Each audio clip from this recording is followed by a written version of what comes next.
No worries. It is explorations.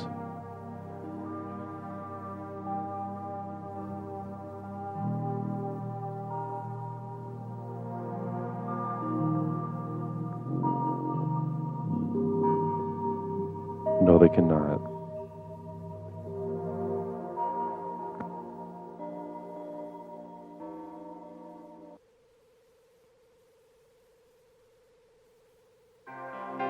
Are you ready to become yourself?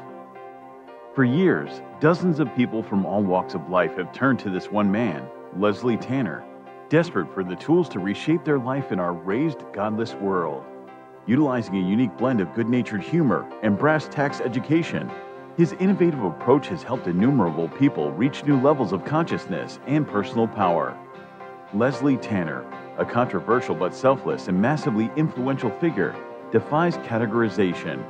Since he and his life-changing program rose to fame, the expert class has desperately attacked him as a clown, snake oil salesman, or predator, attempting to silence him precisely because he is so effective at helping others become happier and more powerful in their own lives. From the most challenged, the mentally ill, handicapped, women, and mentally retarded, to the most successful athletes, entertainers, business owners, medical doctors. Regardless of your station, Leslie Tanner has committed his life to giving you the tools you need to transform your life. So, are you tired of being in near constant emotional and physical pain? If you could snap your fingers and have $1 million, would you do it? Is there a you buried deep inside whose power and will yearn to be expressed? It's a whole life-changing program. If they get half of what I got out of this program, they're going to have a much happier life. It was fun. I really loved doing the program. I loved learning about myself. It was just amazing. So if you have an interest in transforming your life once and for all, come along. I have so much to show you. In a moment, you'll have the opportunity to call the number you'll see on the screen and speak to me, Leslie Tanner, directly. Together, we'll tackle the most critical issues related to unlocking your true individual power and reaching your fullest potential. Let today be the first day of the rest of your life. Welcome to Explorations.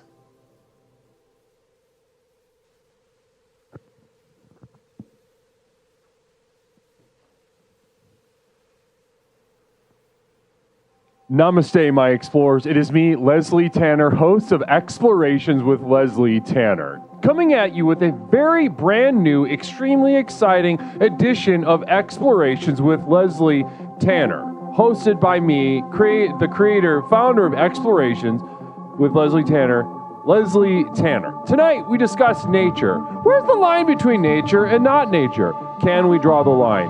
Where do you draw the line? With special guest, Civic TV 83. That and much more tonight on Explorations.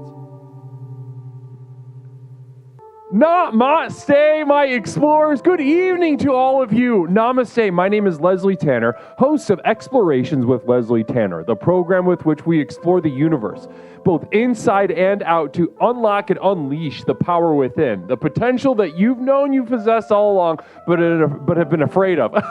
I'm so excited I can't even speak. Namaste, everyone. It's wonderful to be with you. How's everyone doing? How's everyone feeling? I hope very, very good, very excited, very electrified. I can tell in the chat already. It's going to be a doozy of an evening. I'm already very excited to just be digging my heels in with you guys on tonight's topic. Now, this topic, we could cover this every single night of the stream. Every single night of the stream, we could really get to work. There's plenty of meat on this bone. Nature. Nature, ladies and gentlemen. Now, the first thing we think of when we think of nature is mountains, lions, rivers, trees, forests, the desert, things like this. These all can be qualified and categorized as nature. However, Where do you draw the line between what is nature and what is not nature? Now, this this border between these two binaries, you know, we all draw them. And it is a source of much humiliation for us. And you know, if you speak to a lot of the enlightened of any direction, of any faith, of any creed, namaste,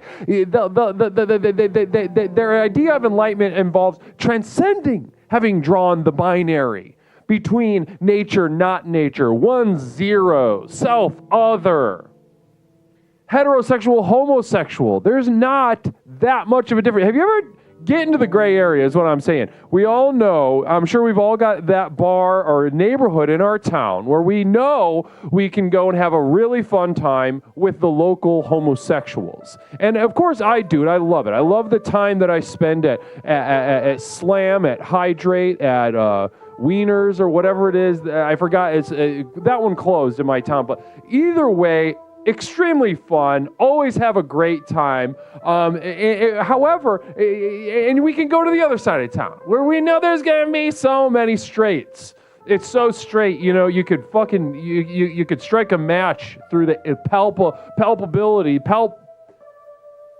how palpably straight it is. You get a little match and light it on how aggressively straight it is. And that also can be extremely fun, extremely enriching, just normal, right down the middle. You know exactly what you're in for, and that in itself is very fun also. But I'm talking about the gray area, guys. Like I say every single night, the path of explorations, the key to unlocking the power of the next level is interrogating the border. And we got a quick affirmation for the fellows. Listen, guys, the mountain is your mountain. And that can never not be the case of, if you see, hold on. God damn it. 1 second. We just got to affirm the fellas really quick. Ah, shit. There's Jazz. Civic TV waiting in the wings for a moment. Very patiently. Civic, we just got hit with a fucking goddamn Jazz Train Express. Would you mind holding on for a few minutes while I toot? I love that. Well, for Jazz, he says for Jazz. Well, blessings to you. I'm going to toot a little bit. Guys, there's a Golden Kappa train, whatever the heck that is. I'm happy to be a part of it. Namaste to twitch.tv.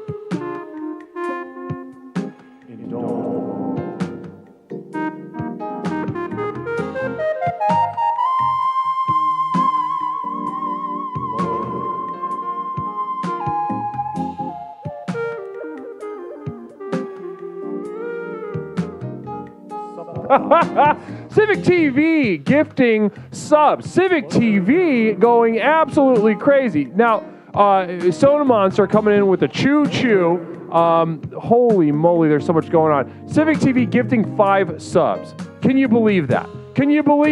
5 subs from our guest this evening. Wow. Now, somebody's excited about the program, and who can blame them? Namaste. Fram saying, I'm just trying to get in on this Golden Kappa nonsense. Pete Chop says, tutelage. You can't call me out. I want a Golden Kappa. Boney S, 100, blessings to you. Kodiak resubbing with their Prime. They've subbed for 4 months of program goddamn works. Grizzled curmudgeon, moving to the toot at my work desk in Australia, and people are looking at me and I don't care. welcome them to the program. Welcome them to the Jazz Express. Get your coworkers online.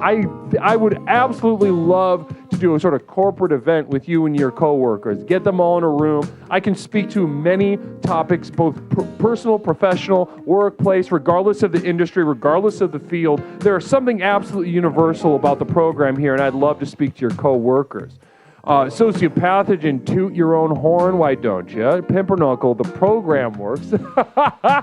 Ellie Benelli, feeling extra jazzy tonight. Well, that's enough of the wagging of the lips from me. Let's get back to the stuff that we're here for.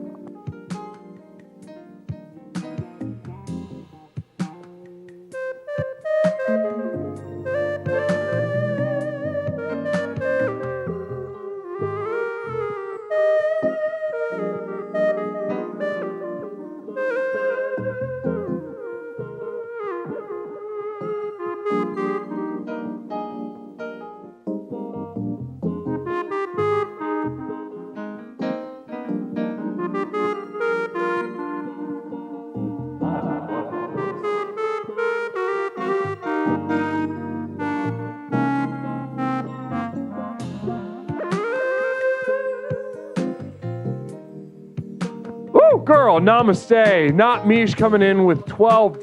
Finally bringing her party over here. Namaste. Thanks so much. I'm so glad that that everyone could join us. Namaste. Peanut Butter Cups 007 with the follow. Blessings to you. Namaste. Blessings. Really gorgeous vibe. Thanks so much, genuinely, Not Mish, and the community of Not Mish over there. That's my temporary roommate, Not Mish. Having streamed over there, having fun, getting excited. Eric, namaste to you, brother. Namaste to Eric over at youtube.com. Bradley, good to see you in the building. Mish told me about this stream. Is this some sort of crazy cult? Pepperoncini. Perennial question, exciting, very funny. Blessings to you. Really appreciate you bringing that kind of energy to us. Godspeed. Maybe you could play Stardew Valley one night and make a romance with a cute librarian, or find some poop inside of a magic rock. Stone Monster 400. Everyone says this Civic TV 83 chick is hot. Hope she's been tested for STDs. Well, she'll be on the screen in just a moment. We'll be able to ask her. You'll be able to ask her yourself. Oh my God, guys! Well, back to the wiggling, back to the search for the truth of jazz, as gifted to us by Joseph Smith. Joseph Smith, the creator of the Mormon faith, but also the inventor of the American art form that we know as jazz. Joseph Smith.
Wow. Namaste to my explorers. Blessings to you. Gorgeous energy already. The light being developed by the community tonight is absolutely off the charts. Blessings to each of you. Namaste to each of you. VJ Peacock with that single bit. What a golden capitrate. I don't even know. What does that mean? No idea. Thank you so much, though. VJ Peacock, 30 bits, and that single bit. Very, very generous of you. Blessings. Wow. So, guys, listen. we'll get to the announcements. We'll get to all the hubbub. Of course, we got a P.O. box. We have the Community of Devoted Light at patreon.com, which you can enter tonight, availing yourself to exclusive program materials. I'm talking podcasts. I'm talking about videos. I'm talking about music downloads. I'm talking about a postcard. I can send all of that to you starting today, and you can join that. A couple more details about that later. But tonight, guys, we are jumping headfirst into nature, and we have a dear friend of the stream on Explorations tonight. So, guys, please join me in welcoming a very talented streamer, very gifted entertainer, VHS enthusiast, and archivist, plumbing the depths of the soul of our local and national communities as it passed through the age of the VHS. Really gorgeous, interesting stuff over there. But guys, this conversation is going to be off. You're really in for a treat. I'm very excited to bring it to you. Please join me in welcoming our guest, Civic TV 83.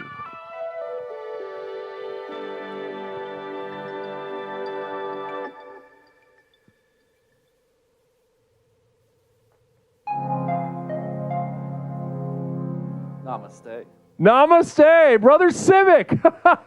Namaste, Leslie. How are you, brother? How are you doing tonight? I'm doing great. Here, check this out. Boop. There it is. Look at what we did. Yeah, I'm doing well. God is great, and so is Leslie Tanner. God is That's great. how I feel. You know how to get on my good side. Gorgeous. Thank you so. Civic, first of all, I just want to start off tonight by thanking you generously, profusely for being on the program tonight. How are you? I'm doing great. Yeah, and it's a very interesting topic tonight, nature. One thing for sure is nature is the enemy. That is absolutely understood. Interesting. Just baseline. Love that. So yeah, I see. Somebody said, "Is Civic a little light?" And a little light on the volume. So I turned you up on my end. I hope you don't mind that. I can be more emphatic, also as well. So, let's see. Let's double check to see if you're.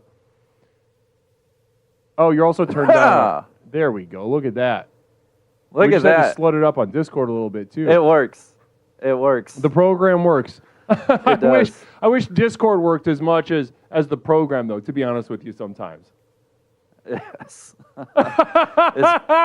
it's nature fucking with you. That's true. Now, I think everything works. Listen, Brother Civic, I knew that tonight was going to be an amazing conversation. I did. I was excited about it. It's been a while since we've been able to have you on the program, catch up to you about what's going on in Civic's life, but also allow your mind and the energy of the program here at Explorations, the world's most effective personal power program, to be refracted through the mind of Civic TV 83. Now, Civic, I knew tonight was going to be a very fun, very edifying, very exploratory conversation.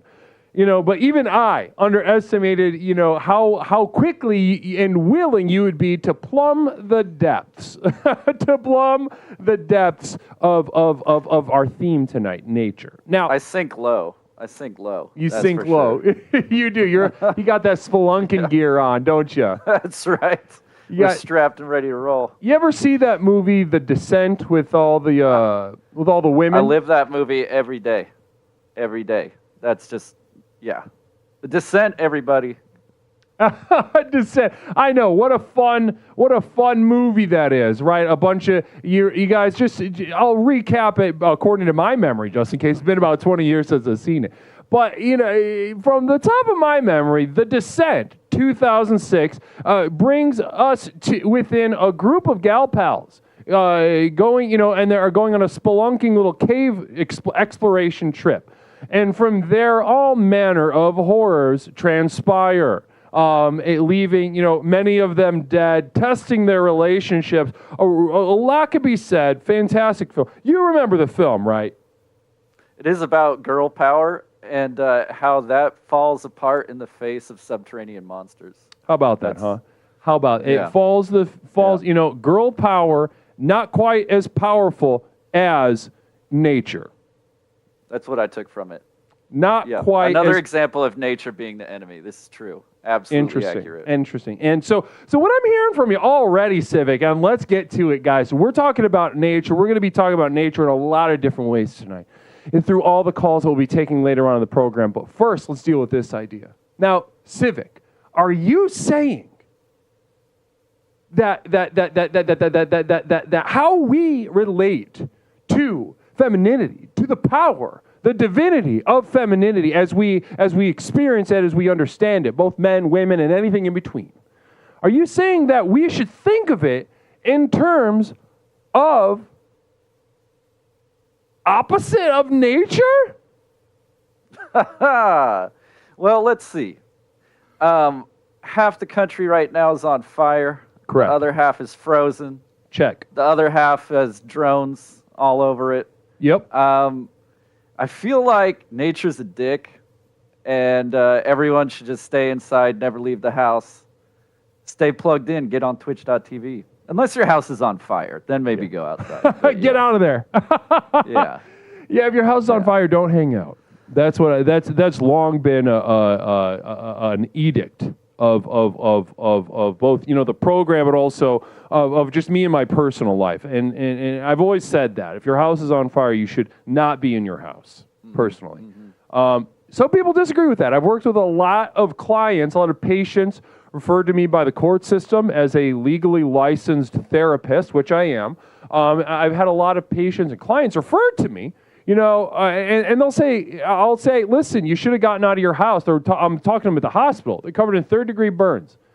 Third-degree burns, head to toe, and most of them pass away if that's the situation. But I go and I visit them because I care about them. I love my patients. I love my clients. I'll cheer say them that. up a little bit right at the end. Right, exactly. Bring a little bit of the program. Bring a little bit of bring a little bit of that levity, that lightness. Feed on their misery as well. What was that? Feed on their misery. It's the most potent right there. It's an absolutely it's an inexhaustible resource of energy. Misery. Absolutely inexhaustible. People talking about tapping into nature or solar, wind, nuclear fusion, etc., etc. But nary have I heard a scientist discuss tapping into misery as a renewable energy source. It regenerates my Horcrux regularly. I need to harvest souls. Twitch.tv gets me in touch with new souls to harvest. Absolutely. Little Guys rating was 7. Thank you, Jeff. Namaste to Little Guys rating was 7. Guys. Blessings to you, Fram. I know 100 that bits. guy. Nuclear fusion is not nature, it's Satanism. Okay, well, interesting. Interesting little idea there. I'd love to explore that a little bit. Now. So we're talking about the descent a little bit. We're touching on femininity, feminism, women, gal pals, you know, girl power. And would you say that your takeaway from the theater that night 20 years ago was something along the lines of that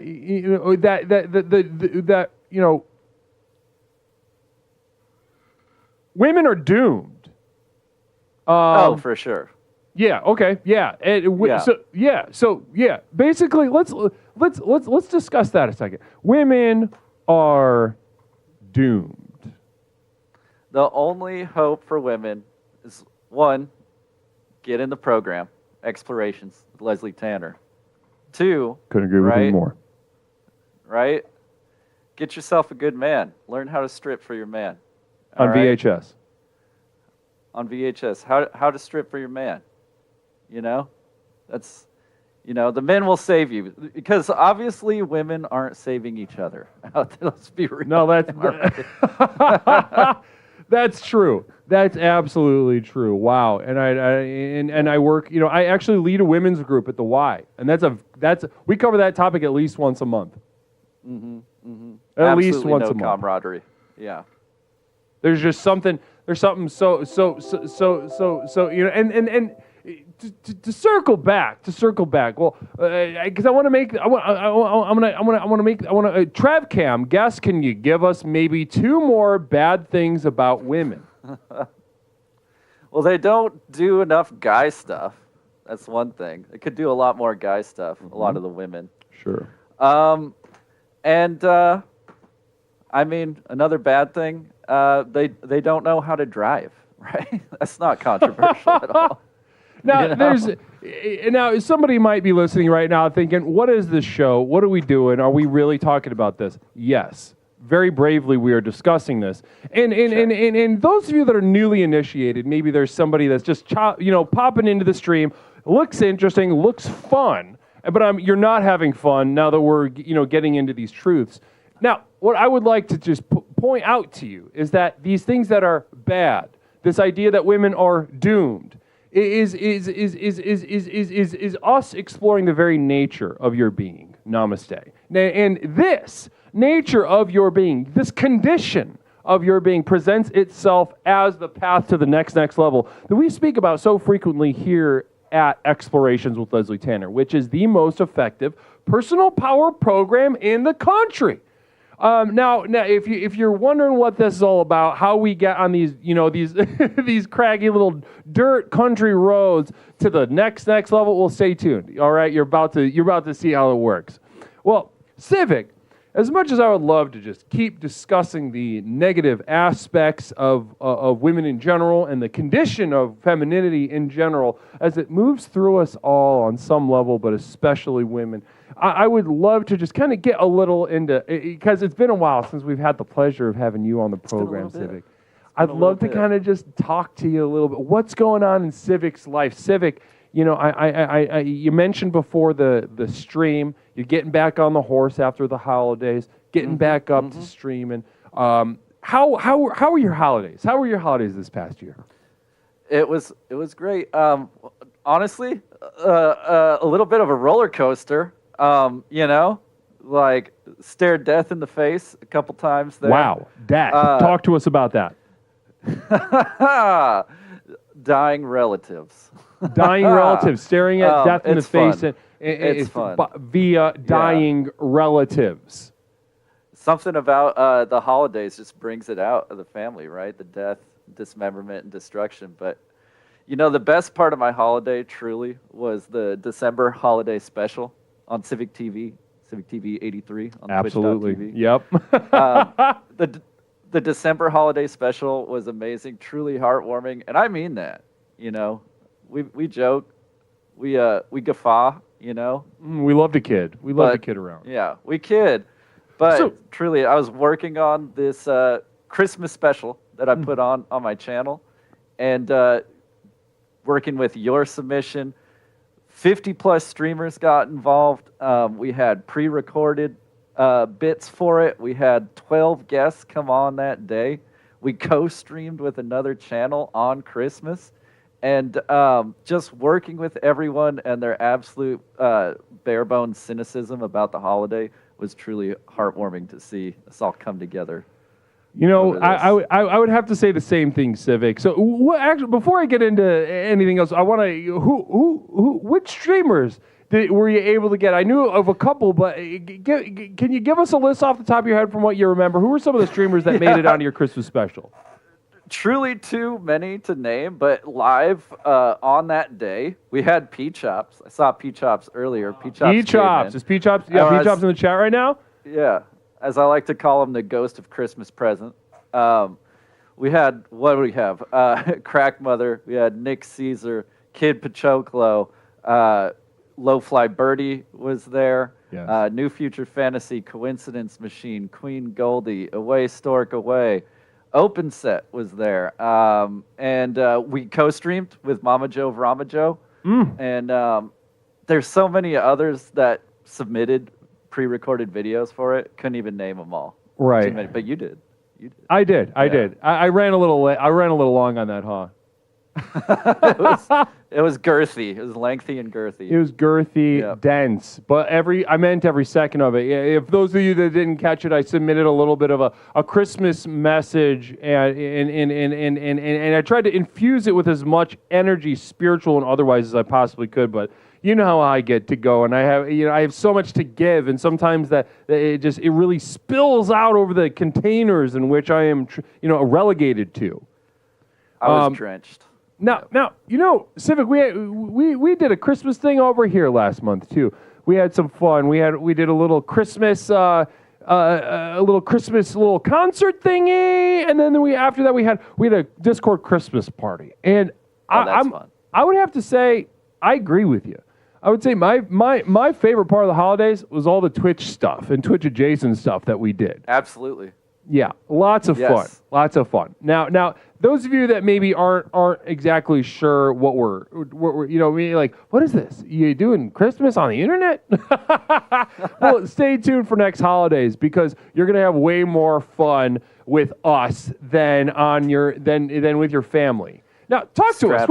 Who died, Civic? Who died in your family? Oh, they're teetering right on the edge. The abusive father-in-law who smoked himself to death.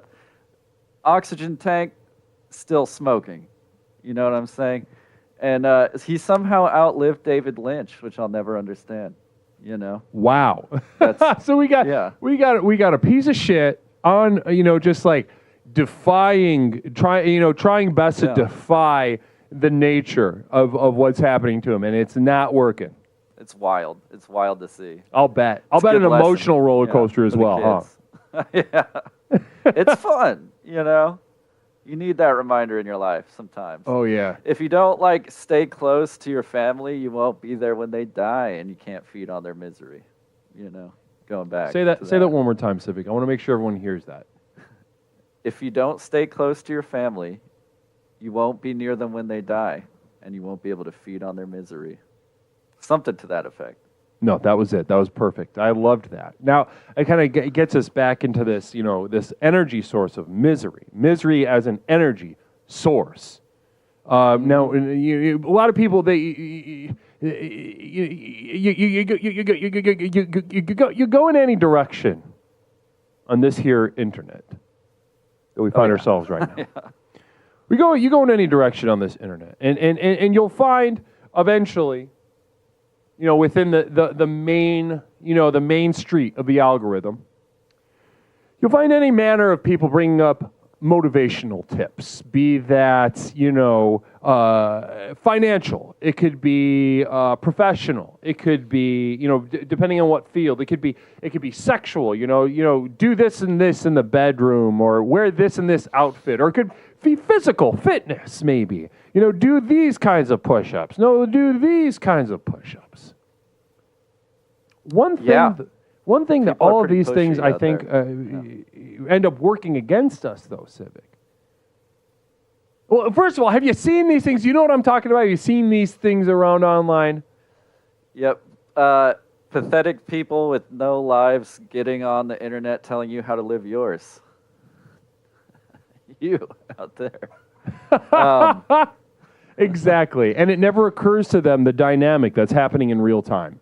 It never occurs to them how aggressively bleak and pathetic that whole dynamic is. Yeah, and much. Listen, here's the thing.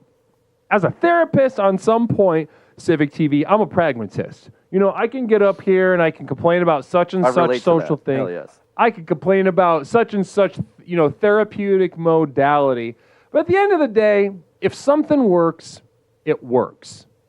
If somebody, I personally hate cognitive behavioral therapy. I think it's an absolute shit show. Do you have any experience with this? I do. My thoughts trigger my emotions, and my emotions trigger my thoughts, and I don't deal with any of them. I just repress it all. Just so put you it heard down, the good word of CBT, and you said in the trash with you. Yep, absolutely that. Do you remember why you did that, Civic? What about that moment? Can you take us back to that moment? Did you go to therapy for this? Yeah, I have.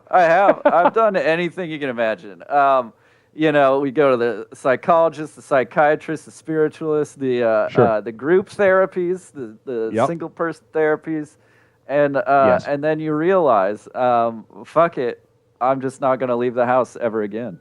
You said, fuck it, I'm just never going to leave the house again. I found what I enjoy. I found my things to do. That's right. No one has given me a way to, enrich my life according to these external means, I am left to my own means once again. The walls closed in, I was right. Is this about right? That's about right. Yeah, absolutely. Z Christoph rating, namaste, Z Christoph. Blessings to you. Z Christoph, appreciate you being here with us on Explorations with Leslie Tanner. Welcome, community of Z. Z, how was the stream over there? You caught us right in the middle of a conversation with streamer, entertainer, VHS sort of disciple, Civic TV 83. Namaste to you guys. How was the stream? We'd love to know, namaste. Z, how was the stream? Give us a little TLDR, the vibe at the end, though, just so we know. Sometimes the vibe sucks ass lovely. Right at the end. Sometimes it's a dog shit vibe. You can't help it sometimes. Lovely is one of those words that can really be all-purpose. Like, lovely could mean basically anything. You could have, like, an absolute horrible interaction with someone and just be like, yeah, but they were lovely. Oh, yeah. It's like a lovely day. It's a really like a nice multi-tool to have. You see, the vibe sucked ass, but it was lovely. I love that. The vibe sucked ass, I can't lie, says Z Christoph. Z Christoph, love that. Love that honesty, love that energy. Thank you for not coming into Explorations with Leslie Tanner and lying to all of us. Lying to all of us. You've increased your credibility with your community, and you have increased your credibility in the eyes of the program. Namaste to you. This is the path. Not Mish, stop that. Somebody time out, not Mish. Somebody time her ass out. Just for that honesty. Just for that honesty, I followed. Stone Monster 400, Stone Monster 400 coming in trapped forever in your home with an ankle bracelets. What a dream. Spiritually speaking, even, ankle bracelets. Well, listen, to get back to it, so we're talking about cognitive behavioral therapy and its utter failure in your life. Oh, yeah. So listen, as I was saying, as a therapist, I'm a pragmatist. If something works, it works, all right? Because ultimately, I want to get people closer to the next level as we talk about so frequently here at Explorations. Now, the thing about cognitive behavioral therapy, because if I've heard one of these stories, I've heard 100,000 of these stories all over the country, all over the world. And if it worked, I'd say okay. But the thing is, ladies and gentlemen, cognitive behavioral therapy so often turns into live, laugh, loving someone that's staring at you with a gun in their mouth. On some level, they are at the doorstep of the conflict that defines the human condition. It's like, how about instead of changing my thoughts and my reactions to my thoughts, how about I make more money? How about that? That might make me feel better. Wow. Maybe it is that simple too, huh? Maybe, right? Maybe, because this is true. A common phrase here, Civic TV, is that being poor is bad. I'm sure you've seen this. The poors are bad. The poors are bad. Being poor is bad. It's all around. It's bad, right? It is. It's bad. It's you don't want to be poor. The people, the experience. Yuck. Not good. Who aspires to be poor? Like, come on. No, it's not. It's like no. It's like aspiring to have poop in your mouth. No, we don't do that. That's not an aspiration. Now, as I was, since being poor is bad, though, I see a lot of poor people in my practice. And often they come in, they're like depressed, right? They're depressed. Leslie, I'm depressed. My life sucks, yada, yada, yada, and I'm poor. How do I undepress myself so I can work on my life and improve, reduce my suffering? And the thing is, they should be depressed. Oh, yeah. They should be depressed. If I listen to their life, they live in some dog shit little apartment. They got a cat. They got that sucks ass. They've maybe got a dog or something in the back that hasn't been inside in a couple weeks. Their life, they're eating. They're trying to suck nutrients basically out of tree bark in a spiritual sense. And of course they should be depressed. And this is the problem. To get back to my what I was saying about misery as a source of energy. Misery as an animus. Misery. This is where you cannot underestimate it. It is literally the spiritual cold fusion of the human spirit. Yeah. I mean, come on. Like, there's the people who are miserable and there's the people who profit on that misery, right? Right. Turn that misery into money, your money. Yeah. You got an oil well going absolutely berserk in the backyard, dumbass. Why don't you go back there and at least get a bucket? If not, learn how to mine that oil. Not me a single bit. So Stone Monster 400, Trapped Forever. Oh, we did that one already. Okay, so let's dive in a little bit more in terms of misery.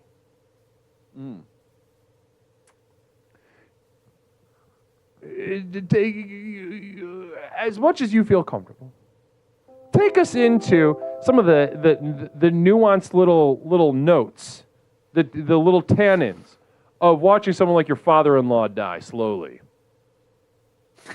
The nuance. Well, when you want to shake someone's hand, but you're afraid you're going to break it, that's when you know. That's when you know they're going through some things. You know. Sure. Oh yeah. Like, yeah. You feel the spine when you go for the hug. You feel the ribs, and that's life. That's life affirming right there. That's life right there. You know. That's life. Yeah. That's the thing. That's life. That's nature. We can turn away from it. We could say that there were some. Now, before I even get into that, let's bring nature back up. Let's bring nature back up. Nature. At that moment, nature is, as you've said before, nature is misery. Nature. It is. Nature It's like the is our natural enemy. state of things. Yeah. Yeah. When you hold your father-in-law's frail dying hand, you feel the fragility. Even it's weirdly enough, you just said, in that moment of death, I felt life. Mm-hmm. Would you say that you felt life in that moment more so than other times? Maybe at for sure. Like a Chipotle or the DMV and such things. Waiting at the drive-through for Taco Bell. You're not. There we go. You're feeling things. I guess thoughts exist. But when you're there with a dying loved one, it just it brings everything into sharp focus, and you're like, at least I'm not him. At least I'm not him. Now, this is Civic. We've worked personally together for you to be able to kind of really chew on that, really be able to bring that kind of truth. You've been an advanced member of exploration since day one, calling it out. I think one of the things that pops into my head, you clocked the chat at that moment as being, I think you were diagnosing the mental illness of the chat as a whole. Somebody had thrown up, I think, anxious or depressed or something, and you said, and I remember this clearly because it struck me, and I knew we were in for a treat as long as you'd be a part of this program. You said, really, I get more of a BPD vibe. It's true. I remember that moment as well. It was Namaste. Yeah. And it was the radiating power of the program that really got me to that realization, Absolutely. And the fact when you've had people diagnose you over and over and over with, a plethora of things, it's all good to just drop those diagnoses on other people. Do it. Try it. I mean? Just assign it to people, hand it out. Hand it out like candy on Halloween. Ladies and gentlemen, take it for a ride. If you're thinking right now, I am a licensed, listen, look at me in my eyes. This is not a joke. I'm a legally licensed therapist, a counselor. And I'm telling you, go crazy with the diagnoses. If you're not a therapist, it doesn't matter. It is so much fun. You can have so much fun throwing them around. BPD. It's a lot of fun. Because if people might say, "Oh no, that's bad." No, but I'm telling you right now. Listen, if you're really speaking to somebody who's mentally ill, who has experienced that Civic TV just pointed out, getting labeled diagnosis after diagnosis, a bunch of team of retards with the inability to tell you what's wrong with you, to pinpoint the source. The misery involved in that breaks you. And upon breaking you, an indomitable wit, an indomitable humor. You're able to throw around these phrases, BPD, over here, eating disorder, there. That person was molested. That person's got a dissociative disorder. That person's depressed. That person's narcissistic. That person's bipolar. Bipolar 1, bipolar 2. It's so fun. Go down the list. Get in the DSM. It can be so much fun. It's Those like a are the Pokedex. hits right there. Hell yeah. Now, everyone's on the spectrum now. You ever notice that? Everyone's somewhere on the spectrum. and I've been lobbying for that. I've been lobbying for that since day one. As soon as I heard of autism, I was like, okay, let me get in there. Can we assign that to more people? Yeah, everybody's autistic. Everybody. I want. In my community, people are tired of hearing it from me. How everybody's on the spectrum. I was at the grocery store the other day, and the cashier said something to me real autistic, and I was like, damn, that was autistic. And she was like, what? Right? She said something to that like that. She's like, what? Like, kind of upset, a little like, how should I feel about this? And then I held her, and she started crying. And I do this for all autistic people in my community. It's a very cleansing experience, but not to get in the weeds of autism. Have you been diagnosed autism? Anybody close to you diagnosed with the autism? A licensed clinical social worker told me I was most likely undiagnosed autistic. Perfect. And how diagnosis, like, what does that do for me anymore? I'm up to here with the diagnosis. Especially autism, it's kind of funny because it's like you go through all this stuff, and let's say even you are like super autistic, you get the diagnosis, and it's just like, good luck. Yeah, exactly right. Like, you're not, you don't have like bipolar. Is there a pill for that? No? You're not mentally retarded, but we found this other thing. Good luck. Yep.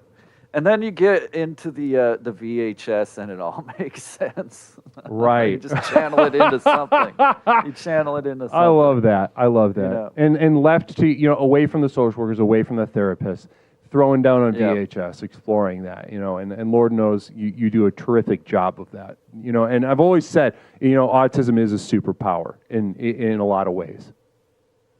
Yeah, that checks out, In a lot of ways, it's not. Can be really good at Minecraft, and superpower can be not having meaningful, lasting relationships. That's a superpower, right?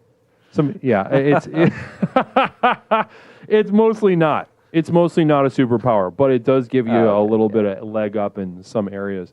Now, as I was, to return to your stepfather, because that was a lot of fun to talk about how your stepfather's dying. Father-in-law. That's right. Yeah. Stepfather-in-law.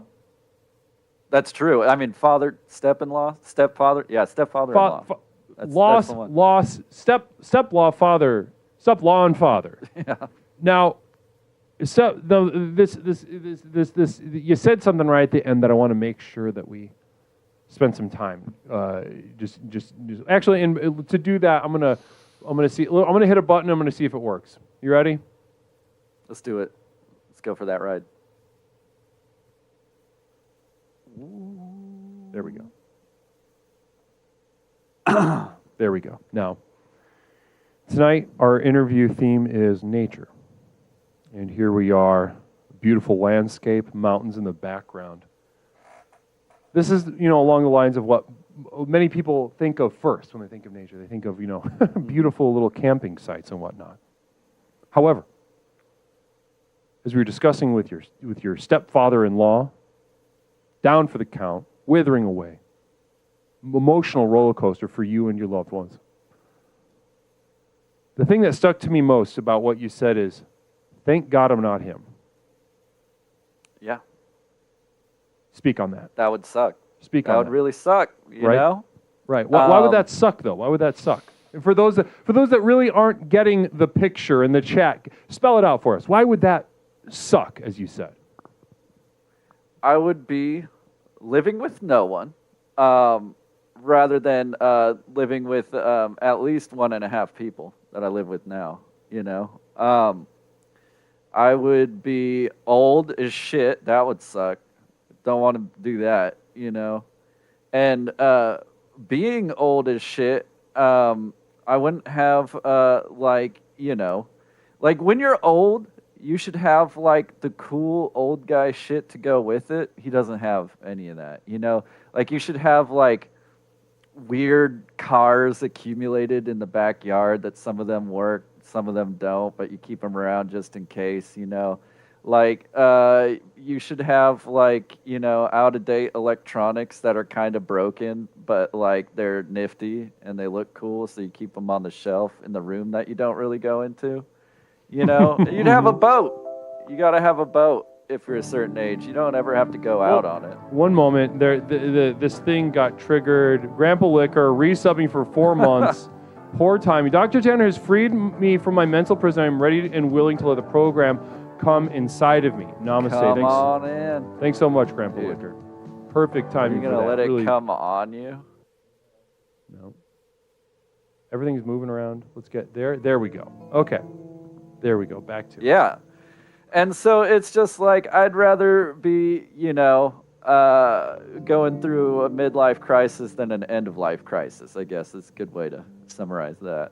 Midlife crisis than end-of-life crisis. Because end of life, you know, in this case, you're alone. You don't have any hobbies that enriched your life. It's not good. You're frail. You're in a lot of pain, I'd imagine. You know, like some dying old people, like you want to be like the dying old person that shows up in a rom-com. You know what I mean? Like they're dying or they're close to the end of life or whatever, but they have like, they're cheeky and they've got wit and witticisms that they share with the younger folks. And you like feel like a little bit of like your heart is warmed a little bit from interacting with them. But you don't want to be like, yeah. And this is more of like a and dying. This is more like, of like you a know. Eastern European kind of just bummer of a movie that you're getting a chance right. to watch, right?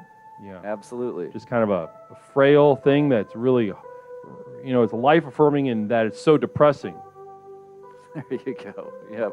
By comparison, life affirming. Yeah, absolutely. Oh wow, wonderful. Now, thank you. Let's go back to our normal state. Now, you know what? There we go. Beautiful. Civic. Let's see what time. Yeah, Civic. We're getting towards the end.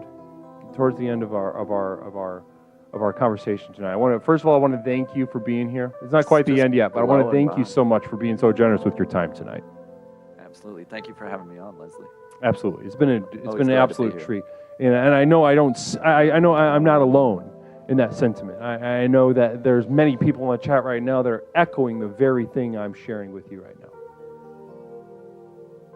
I feed Thank on you, your sir. misery, chat. Thank you for being miserable. Right? Right. Namaste. Beautiful. Now, Civic, I want to just kind of bring it back to the stream. So you're getting back on the horse of your stream. Talk to us. What, you know, New Year 2025. What's some of the stuff you got cooking up this year for the stream over at Civic TV 83? Number one, all right, first on the list, tomorrow night, 7 p.m. Central, round 2 of Battle of the AI Bands. All right? AI is coming for your jobs, and I welcome it. All right?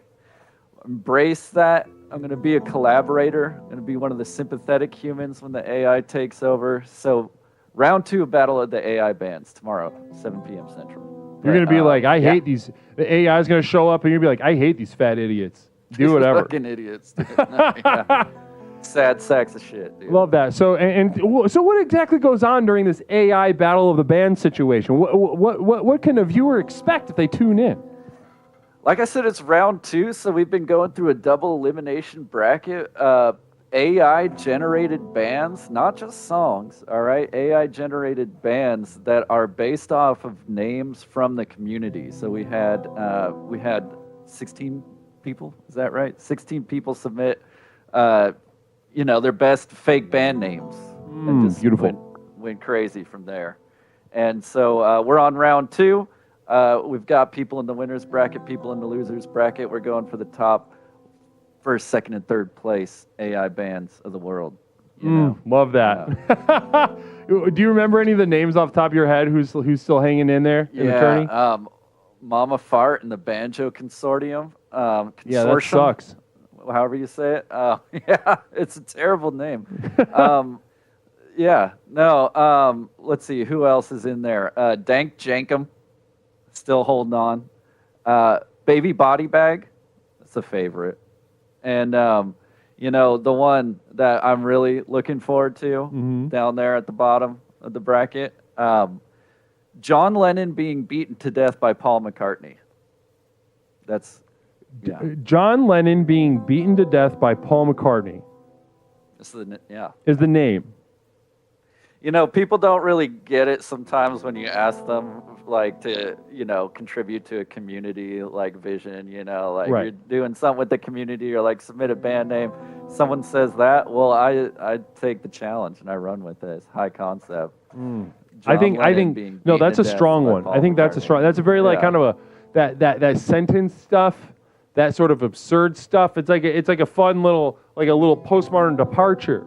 And honestly, yes. I think really speaks to at least a lot of the people I know at Explorations, how they feel in the chat right now. Guys, can I see some 1s for John Lennon and 2s for Paul McCartney? Honestly, just let your heart sing.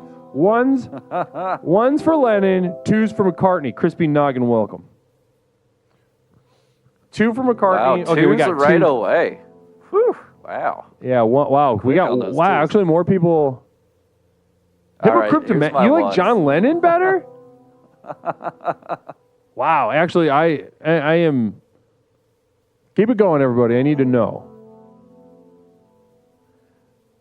Yeah, we need a poll. Let's get a. Yeah. Can a mod put that together, please? Can somebody from my moderation team assemble that for old Leslie? Poll: McCartney versus Lennon. Now, while that happens, Civic, when can we see this AI thing? Is this tomorrow? Yes, round 2 tomorrow, 7 p.m. Central, on twitch.tv/CivicTV83.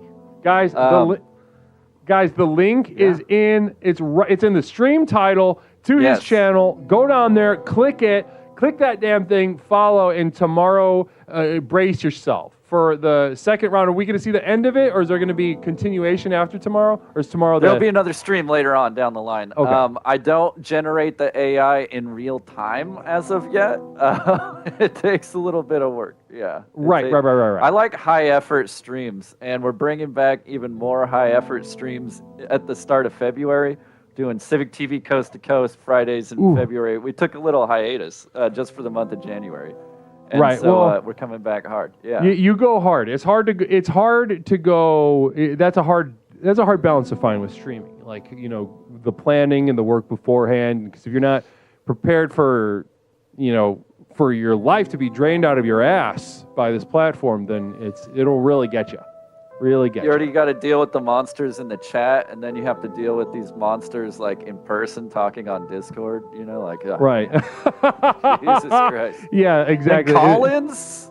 People call in. People calling in. You got all manner of jackals and assholes calling in to just really yank on you while you're doing your stuff. Stone Monster 400 Civic TV 383 is great youth pastor. God is great. God is great. God is great. McCartney versus Lennon, guys. The poll's open in chat. Let's see. Let's see where we got. We got a couple minutes left. It's really close to a tie. Listen, there's 100 and how many people watching right now? There's 120 people. Get in there. Get in that poll. I want to hear from you. Lurkers are activate. Get Ultrazord activate or whatever. It's a good personality test. Are you a McCartney or a Lennon? Right. You know, I'm definitely, personally, I'm a McCartney, obviously. So we've got Goat versus Fish coming on February 7th. That's going to be dope. Goat versus Kicking Fish. it off strong. Crack Mother Trav Cam coming back, of course, to co-host. Having a bunch of people lined up. We got Your Old Dad coming back on the show. Beautiful. It's going to be dope. Yeah. Love that. Guys, yeah, again, Civic TV 83, in the title of the stream, click on that name, follow this man. I'd imagine a lot of the people watching right now have heard of you, seen you, but just in case, guys, put it on your damn list. Twitch.tv doesn't have a lot of people, you know, really putting their whole genuine, you know, spiritual pussy and balls into what they're doing. You know, they're playing an algorithm game. There's only so many people you should really be watching. There's only, there's like a handful of people. And this Civic is absolutely one of them. Civic TV 83. Hassan, right? I mean, 19 seconds left. John in the lead. Guys, I'm really disappointed in the performance of my chat right now in this poll. Click close, a button. Though. You could get It's in there. Anonymous. Yeah. Get in there. 5 seconds left. It's probably over now that the delay. Yeah, John won. John wins, dude. John won. It's because he died, you know? Like, you can pretend that, you know, he wouldn't have gone downhill as he became an old, aging rocker, hipster, you know? Right. Like, you know, like a lot of these legends of the music industry are legends because they died. Right, 100%. It's and you really want to go head to head. Yeah, pick Paul's, you know, shittiest song or something. You know, people complain about the Christmas song he did. Simply having a wonderful Christmas time. Put that against the We Are the World ass detached ironic bullshit of John Lennon. I'll take having a wonderful Christmas time every night, every day of the week. So we have a little rivalry, a little friendly rivalry here in the household. I hate that fucking song, and my family enjoys it. So it's like, let's take the most cutting edge synth available at the time and give it to like one of the top performing musicians in the world, and he cranks that out. Cranks out one of the dumbest songs that have ever been created. Really? Yeah. Wow. Yeah. From that angle, I do see, but that kind of, you know, that makes me want to double, triple down on him instead of the guy trying to turn his songs into more like little moral scolds. Yeah. About war and what have you. The guy. Paul McCartney liked making money. That was his ethos. Yeah. So I get exactly where you're coming from with that one. Like less preaching, more money. Yeah. Right. Yeah. Mm-hmm. Well, listen, Civic, I want to thank you so much for being here tonight. This has been an absolute joy to have you on the program. Really covered some amazing stuff tonight. It was a pleasure to plumb the depths of nature with you. It's been a joy and a misery. And follow Leslie Tanner. Namaste, yeah. Civic TV. Guys, join me in thanking Civic TV 83 for making another appearance on Explorations with Leslie Tanner. Civic, namaste to you. Blessings to you. We'll talk to you soon. Leslie. Talk soon. Talk soon, brother. Peace.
Namaste, everyone. Welcome back to Explorations with Leslie Tanner. My name is Leslie Tanner, host of Explorations with Leslie Tanner. We are back here to discuss nature. Once again, that was Civic TV 83, streamer, entertainer, VHS enthusiast, and a dear friend of the stream. Thanks so much again to Civic for spending so much time with us tonight.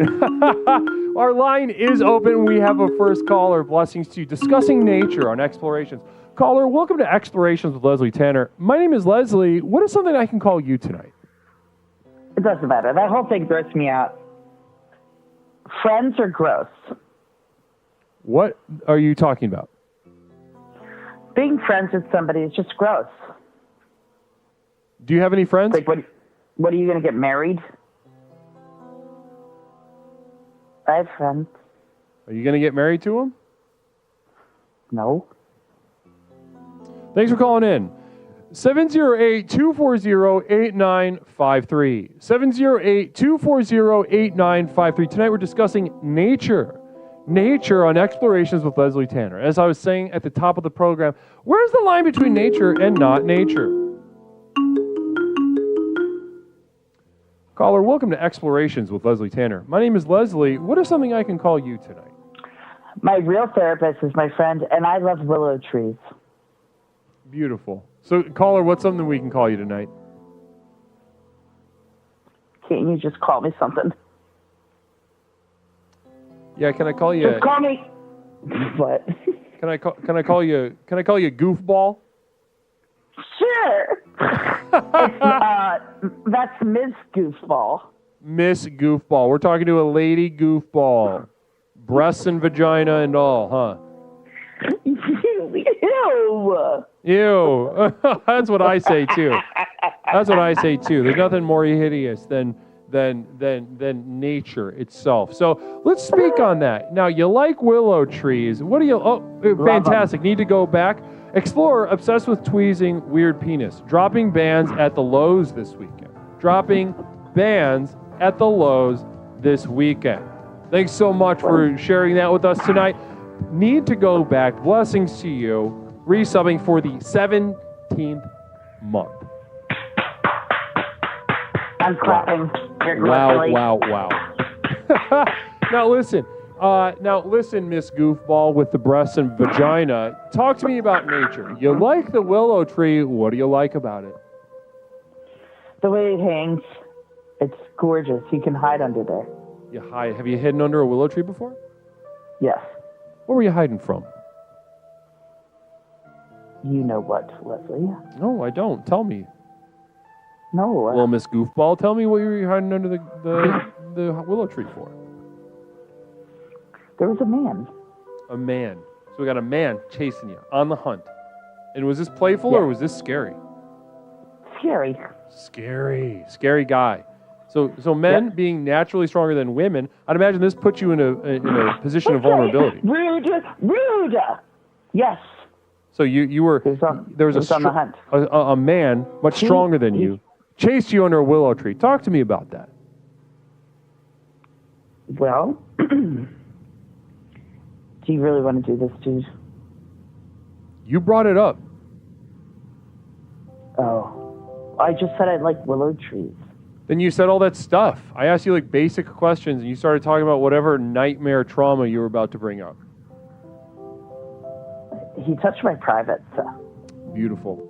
Thanks for sharing that. Larry Picklejar, caller, when you were hiding under the willow tree scared, were you above 55 years old or 68 years old? At what age were you molested?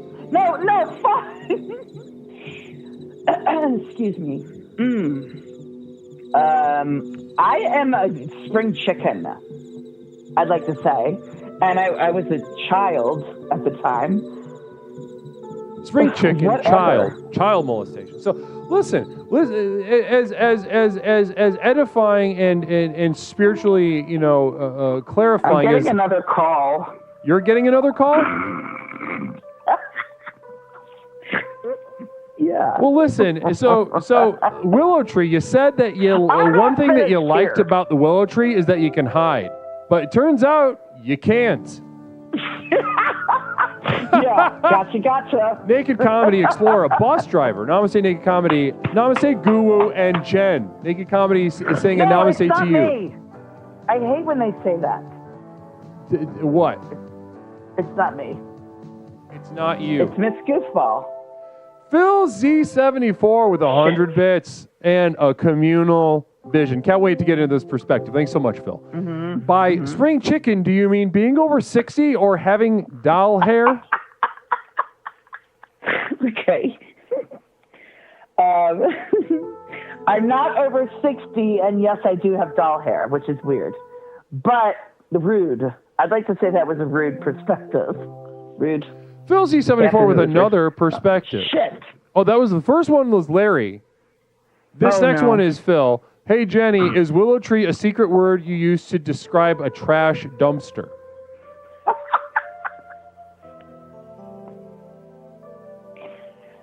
Oh, Lord Jesus, I pray to you right now. Right. Lord So, Jesus. So, am I correct in hearing you like willow trees because Love 'em. they're pretty? They're pretty and They're gorgeous. They're my gorgeous. favorite. You ever pull one of those things out and just start whipping it around? What is that? How could I do that? Can I do that? One of those little branches. Oh my God. Okay. To be truthful, is that why I own whips? Is that why you own what? Whips. Whiffs? Whips. Are you making fun of my lisp? No, I just can't understand a goddamn thing you're saying. Caller, I when said you were hiding in a whips. dumpster and pretending it's a willow tree, do you still get wet thinking about that old man, Dick, and the shelter it brings? I did something kind for somebody at Christmas one time. Thanks so much for calling in. Really appreciate your presence tonight. You too. Hey, Leslie. Namaste. Little Miss You wanna get Goofball, off the phone? namaste. Appreciate it genuinely. Very the program is very strong in You you. just said my name in that. You just said my name in that. Little Miss Goofball, said the program is very strong in January. you. You're a very strong explorer. Blessings to you. I appreciate you getting us started off on the right foot tonight. Namaste, brother. Namaste. Namaste. 708-240-8953. 708-240-8953. We're discussing nature tonight. Already off to a blazing start tonight on Explorations with Leslie Tanner. Here to discuss nature on Explorations. Underhill, who doesn't like a BJ on a football Sunday? Bradley, Willow's no wetness. Interesting. What I love that. You know, a divisive figure that little Miss Goofball is here at the community of Explorations, but a presence that I absolutely enjoy. I've yet to see the program embodied in an individual quite as much. Real quick, we've got nature could be a tornado, a hurricane, or Uncle David ripped on moonshine, helicoptering his dick around the living room on Christmas. That's from Sociopathogen, hitting that 22-month mark, 2 months away from 2 years in the program. Congrats to Sociopathogen. Phil Z also throwing down resubbing for the 21st month. Explorer Formula One racer, no words, just presence, Phil Z. Namaste to you, Phil. Appreciate it. Now, caller, welcome to Explorations with Leslie Tanner. My name is Leslie. What is something I can call you tonight? It's Mish. Mish, my temporary roommate. Mish. Well, first of all, Mish, thanks for the raid earlier tonight. You're welcome. I was feeling charitable. It was very charitable for you. You know what? It was a really perfect timing too, right at the top of the stream, to bring your flock over here, combine forces here at Exploration. Thanks so much for doing. How was the stream over there, by the way? It was great. I was gonna raid you a little earlier, but someone told me the Jazz Express was happening, so I waited. Oh, and so you waited it out. Why'd you wait that out? Because I don't really care for that. You know, you're on the screen at that point quite a bit. Yeah, I know. You're kind of this mystical, smooth jazz figure. Yeah, I'm the best part of it. I would say my saxophone playing is far better than the vibe that you bring. Communal vision. Larry Picklejar, Mish, how does it feel to have as many viewers in 2 weeks as Leslie spent 18 months to get towards? It just kind of reaffirms that I'm superior to him. I love this. I love that we can have fun like this. Just saying such absurd things like that.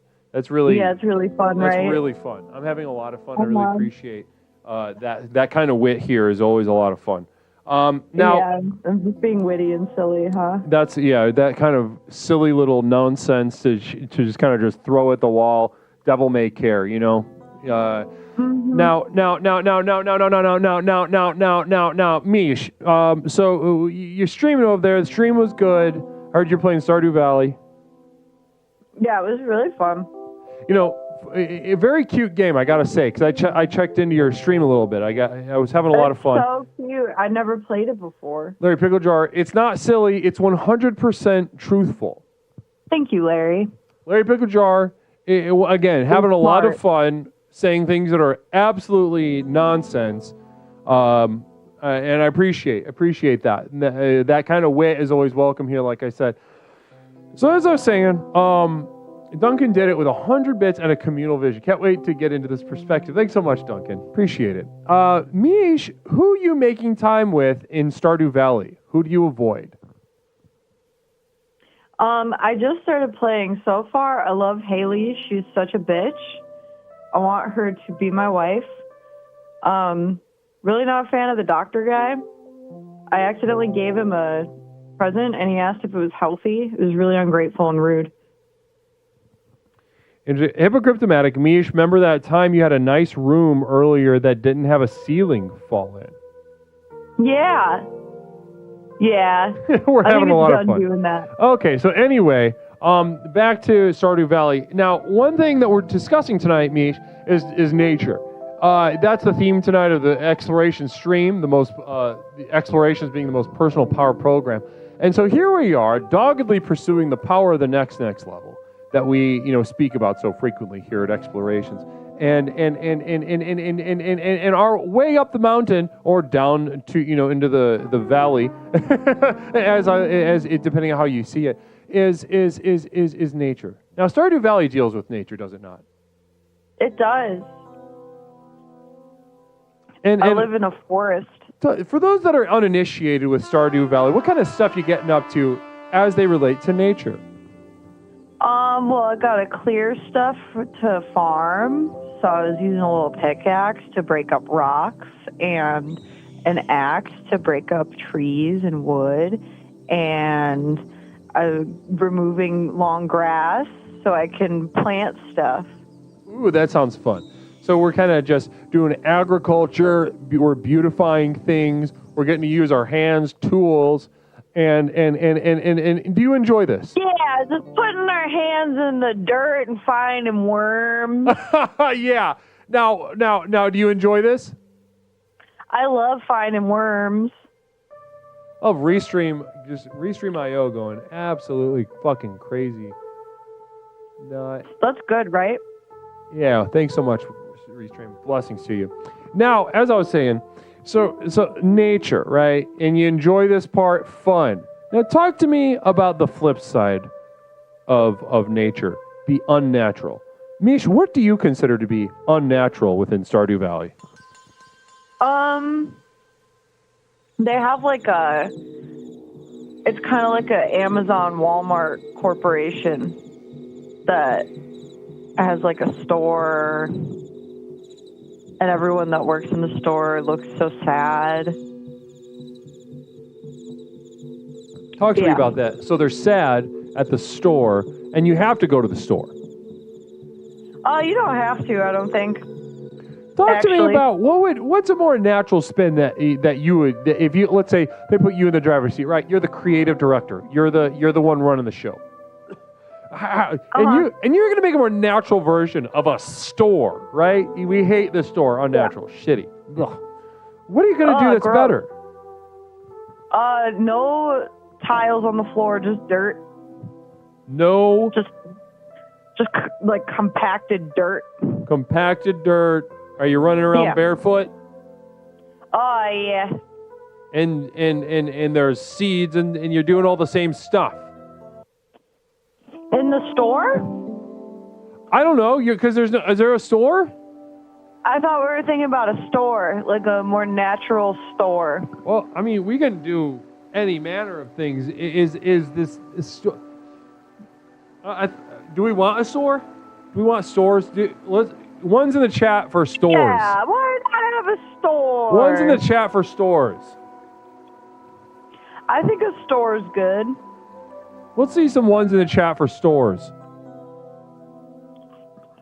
I like going to the store. One's in the chat for stores. I think going to the store. One's in the chat for stores. Because I don't farm. Where else would I get stuff? One's in the chat for stores. One's in the chat for stores. Looks like it's store time in the chat. One's in the chat for stores. Not enough.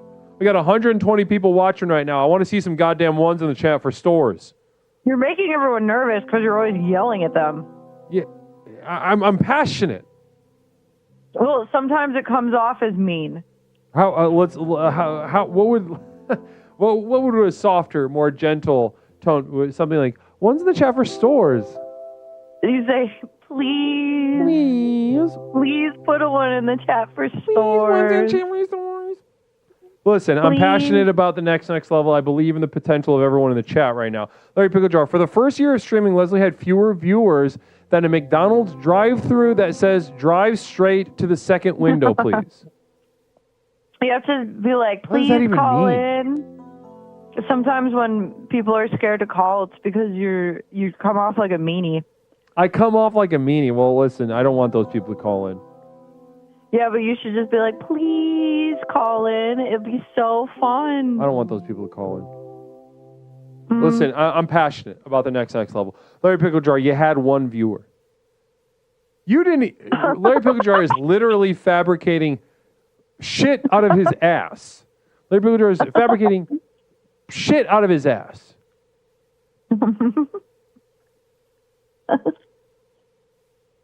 Namaste. Well, listen.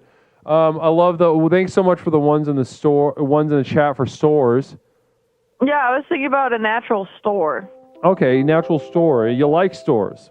What's your favorite store? I do. My favorite store, that's a tough one. I really like going to the mall, which is like a giant store with a lot of stores in it. Well, we got a couple communal visions that your call is inspiring. Let's do this first, the one that's on screen first, and we'll go back to Trav Cams. Literally, I get nosebleeds before I call in. Your show should be called Black Mold. Yeah, listen. We're doing just fine. Jen, you're not going anywhere. Clearly, we're unlocking so much of your mind, giving you a sense of community, giving you a path forward. I'm not going to change the strategy. Or it's like a toxic relationship she can't leave. Trav Cam, I heard Leslie's stream is so fat that it uses a boomerang to put its belt on. Oh.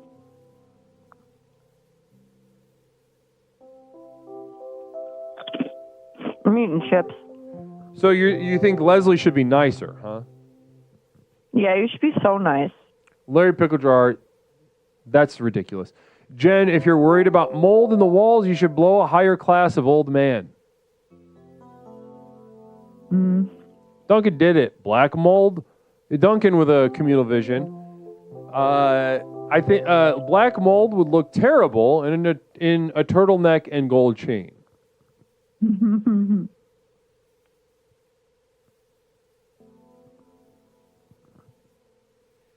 And we have there are just so many visions coming in. So many visions. You're so inspirational to the community tonight.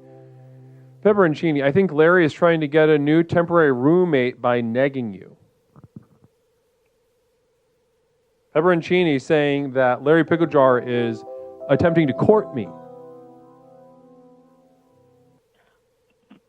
Flirting with me by negging me. Sociopathogen, I heard destroying your phone cures nosebleeds. Probably.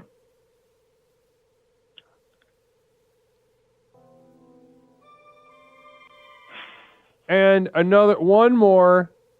Well, we got two. We got three more. We got a train. Stone Monster says hashtag classy dongs. Hashtag classy dongs. That could be a. He's right. That could be a service of some kind. Classy dongs. It could be a store. That could be one of the stores that they put in where like the FYE used to be. Yeah, that could be a store at the mall. Just be like piles of anime merch and Funko Pops And then called dongs. Classy Dongs. Larry Pickle Jar. Oh yeah, that was Larry Pickle Jar. I can't. God, what is this saying? I can't get blown by Jen because my walls don't have mold in them. And then Phil Z74. Hey Misharini, have you gotten to the part of the game where you milk cows? That teat is fine. Not yet, but I saw some cows in the game, and they were so cute. And I wanted to tell them I love them, and I couldn't get close to them. All right. You know, this has been a really fun call, and I really appreciate you calling in. I want to talk about the natural store. Okay, what's in the store? The natural store. Okay, the natural store has, like, really packed down dirt floors. There's worms hanging out in and around them. The shelves are all made of like sticks from trees woven real tight together. So very beautiful, very natural looking. Okay. They only sell stuff that you could buy from a farmer. Okay, I'm not. And there's a beautiful. You're so repressed. I'm not done. There's so a repressed right beautiful, huge tree in the middle of the store. Listen, the repression in your voice is overwhelming. Huh? I hear terror. I hear fear in your voice. I hear a terror in your voice. I hear a desperation in your voice. Well, I really want it. I'm not scared of it. I'm like, no, you're sad so that afraid I that can't have it's overwhelming to you. You can. Yeah, imagine like the Rainforest Cafe gift shop, like OK Blue Heron just said, but real trees. Okay, we got two more communal visions, and then we're moving on. Hypocryptomatic. I feel like no one's getting that L is black mold, and not this Jen gal giving a blowy. Hashtag Dollar Tree. That's from Hypocryptomatic. And then Duncan did it says, I miss the malls, Claire's, and Journeys, and the Classy Dongs store. Yeah. Yeah. You know, I could spend all day in a mall. You guys know I love a mall. Like imagine a mall, but everything is made of like trees and rocks. Okay. We're all set. Thanks so much, Mish. No. Namaste. 708-240-8953. 708-240-8953. We're discussing nature tonight on Explorations with Leslie Tanner. The call-in show for the most effective personal power program in the world. Explorations with Leslie Tanner. Namaste. Not me saying that sucked. I don't know what to tell you.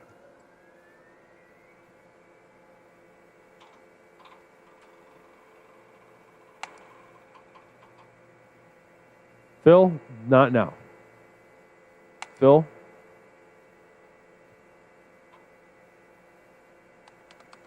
No, this, got a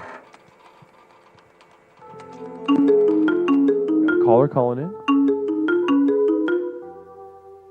Caller, welcome to Explorations with Leslie Tanner. My name is Leslie. What is something I can call you tonight? Yeah, hey there, Leslie. You know, you call that one lady goofball. So why don't you just call me dipshit? Okay, dipshit. How are we doing tonight, dipshit? I'm doing all right. I got to tell you, buddy, it was something about nature. It's not natural making fun of all these drunk women that keep calling in, these really nice drunk women. You people in the chat are awful, making fun of these old drunk women that keep calling in. So you're saying, dipshit, if I'm hearing you right, you're thinking that it's unnatural. You said it was unnatural to make fun, belittle, insult. That's what you felt I was doing. Sure. And it's wrong. It's wrong to do that. Unnatural to do that. Yeah. These ladies are just, getting absolutely fucking shit-faced, yacked out of their minds. Probably yellow-eyed and and teeth falling out at this point. Sure. Yeah, Okay. getting old as fuck, getting drunk, and calling into radio shows, and you guys just giving them a hard time. Yeah? Listen, What's wrong with that? Larry Picklejar says, Sebastian, you sound much more manly than the last time we heard from you. I don't know what this guy is talking about, but Sebastian's kind of a femmy name, so I'm gonna take that as an insult. I guess. Listen, whose name's Sebastian? If your name is Sebastian, what do you think my job is Saber. here? What do you think my job if you're is a real here? man, you go by Saber. What do you think my job is here, dipshit?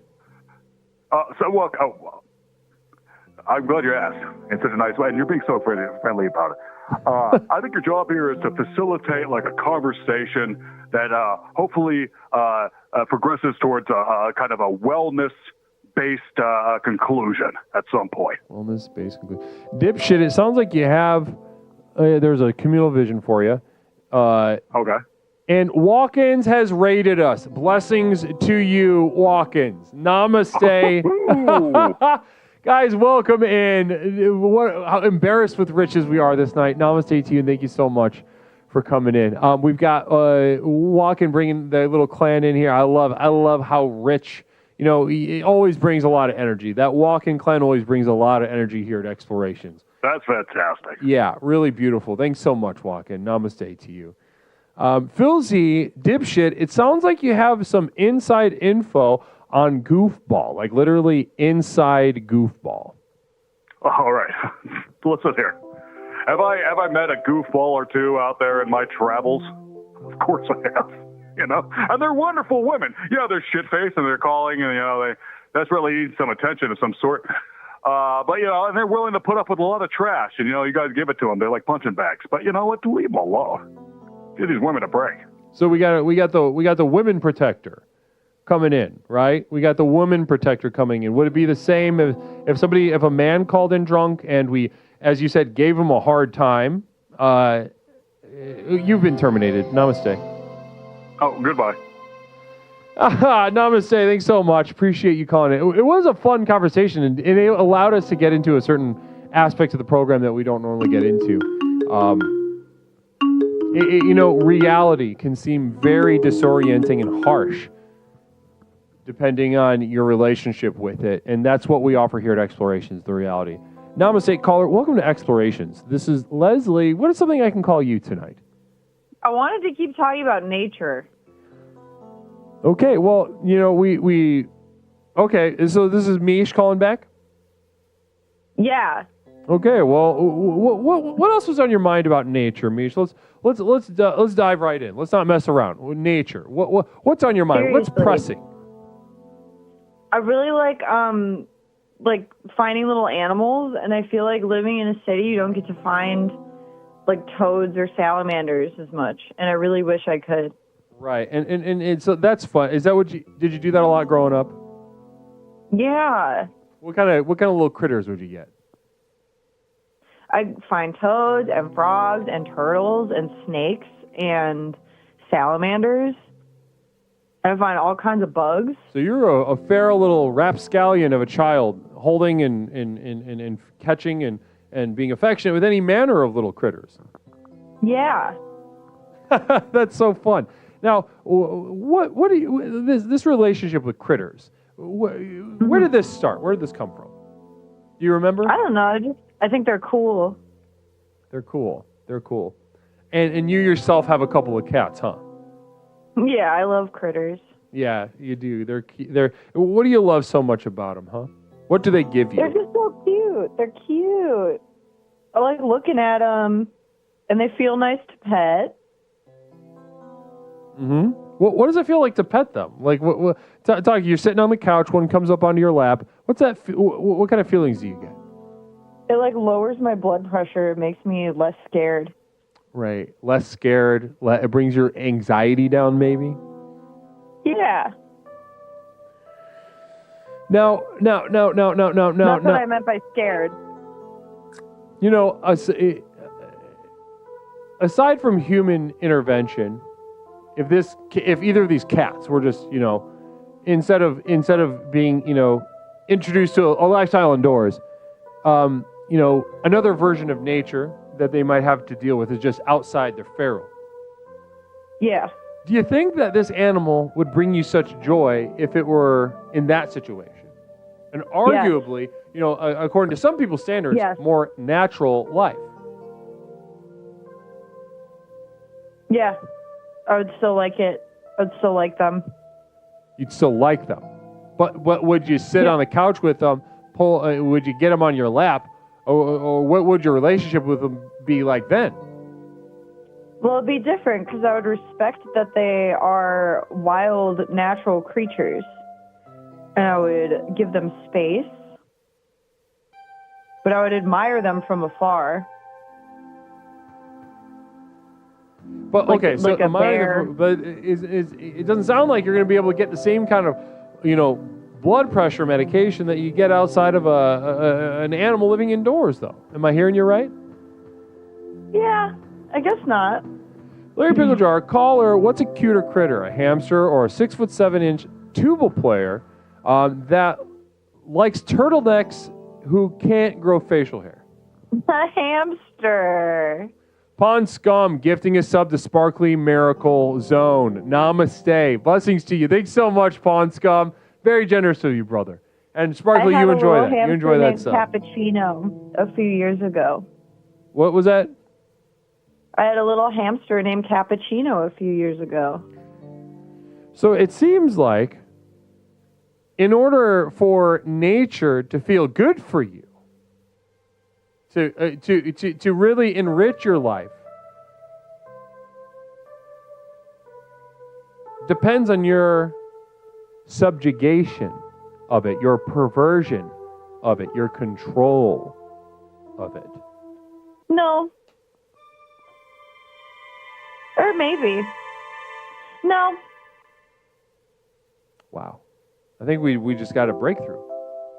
No, we didn't, because when I go camping and I see like a bear or like a fox, right, or like a raccoon, something that I can't pet and cuddle with, I still feel like really happy and good. Hypocryptomatics, did Leslie step on it with his floppy feet? No, I would never let Leslie near my hamster. I remember when we had that hamster in our home. Oh, yeah? What do you remember about him? I remember he was a little guy. He was a perfect little tiny guy. Perfect little tiny guy. He was really soft. He bit me. And fast. I didn't really enjoy that. Yeah, he did. Yeah, he bit me too, but he was just scared. I'm scared. Yeah, well, if you were like really, really tiny and some fucking giant with thick hot dog sausage fingers put his fucking hand in your tank. Okay, well, thanks for listening, Couldn't you Mish. bite them? Really appreciate you calling in to further our conversation about nature. Any kind of final little buttons you want to put on it? Animals is good, worms is good, dirt is good, nature is good. Okay, that is terrified. You're a terrified person, and I can't. Okay. No, you're a bitch. Okay, that's that. That was unpleasant. 708-240-8953. Meowdalin, namaste. Welcome to Explorations. Meowdalin, namaste to you. Welcome. Blessings to you. Thanks so much for joining us formally tonight. We're talking about nature on Explorations with Leslie Tanner. 708-240. Caller, welcome to Explorations with Leslie Tanner. My name is Leslie. What is something I can call you tonight? Hey, Leslie. It's Jenny. Jenny. One time yes? We got Larry Picklejar saying, Leslie, I heard that you're a bitch. Yeah, we just heard you're a bitch. All right. I'll allow this. Oh, yeah, right. That was a good one. Right. Well, okay, anyway. I had a hamster. Okay. And nature and explorations. Yes. I had hamster. Talk to me about that hamster, Jenny. Rusty. His name was Rusty. He wasn't just a hamster. He had a name. And I'm pretty sure my brother stabbed him with a pencil. and his little paws started like curling up and turning purple. I think he had graphite poisoning.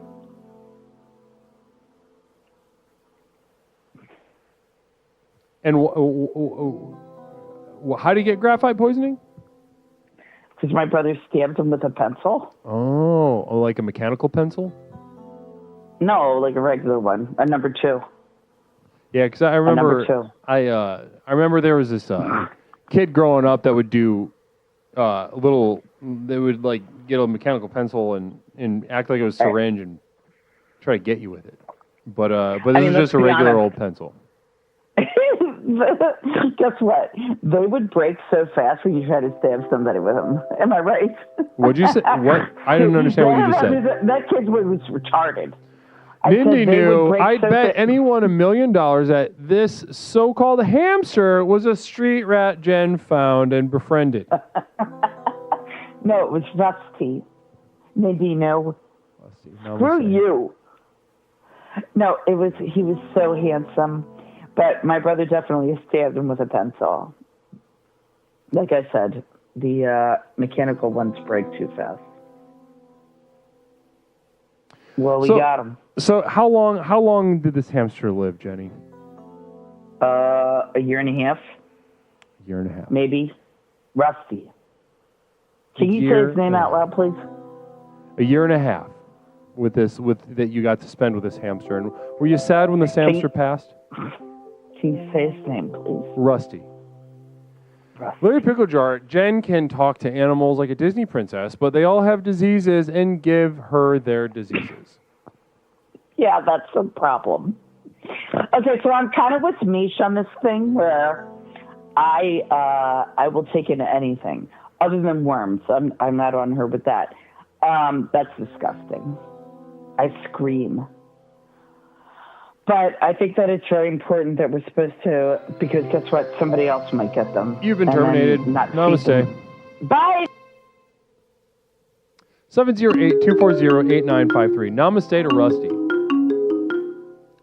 Caller, welcome to Explorations with Leslie Tanner. My name is Leslie. What is something I can call you tonight? You know what to call me, Leslie. This is Bradley? Yeah. Bradley! God damn it. Welcome back to the... Guys, it's Bradley. Welcome back to the program. Explore Bradley. How are you doing tonight, Bradley? I'm doing good. How are you, man? I'm doing great, brother. I'm a cloud 9 right now, having a fantastic time with my community. And we're discussing nature tonight. Bradley. Now, you've been watching the stream for a little bit, haven't you? Yeah, I have. And you know, something tells me, Bradley, you're a very thoughtful person, and something tells me if you're calling, it's not just to chew the fat and see where the conversation goes. When Bradley calls, Bradley's got something to say. Now, Bradley, what is it that's on your mind as we discuss nature tonight on Explorations? Well, so what do you consider natural and unnatural? So give me one example of natural and one example of unnatural from your point of view. Oh, from my point of view? Yeah. Interesting. So one thing that's natural. One thing that's natural.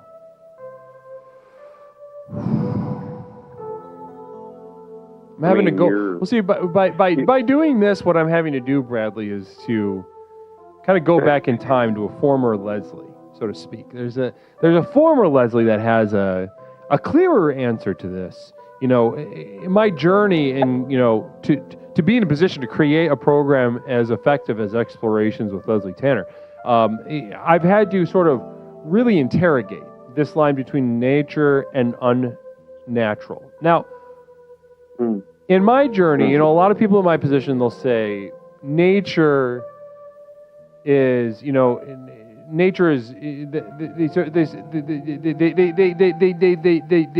claim to have some sort of inside track on what nature is and isn't, right?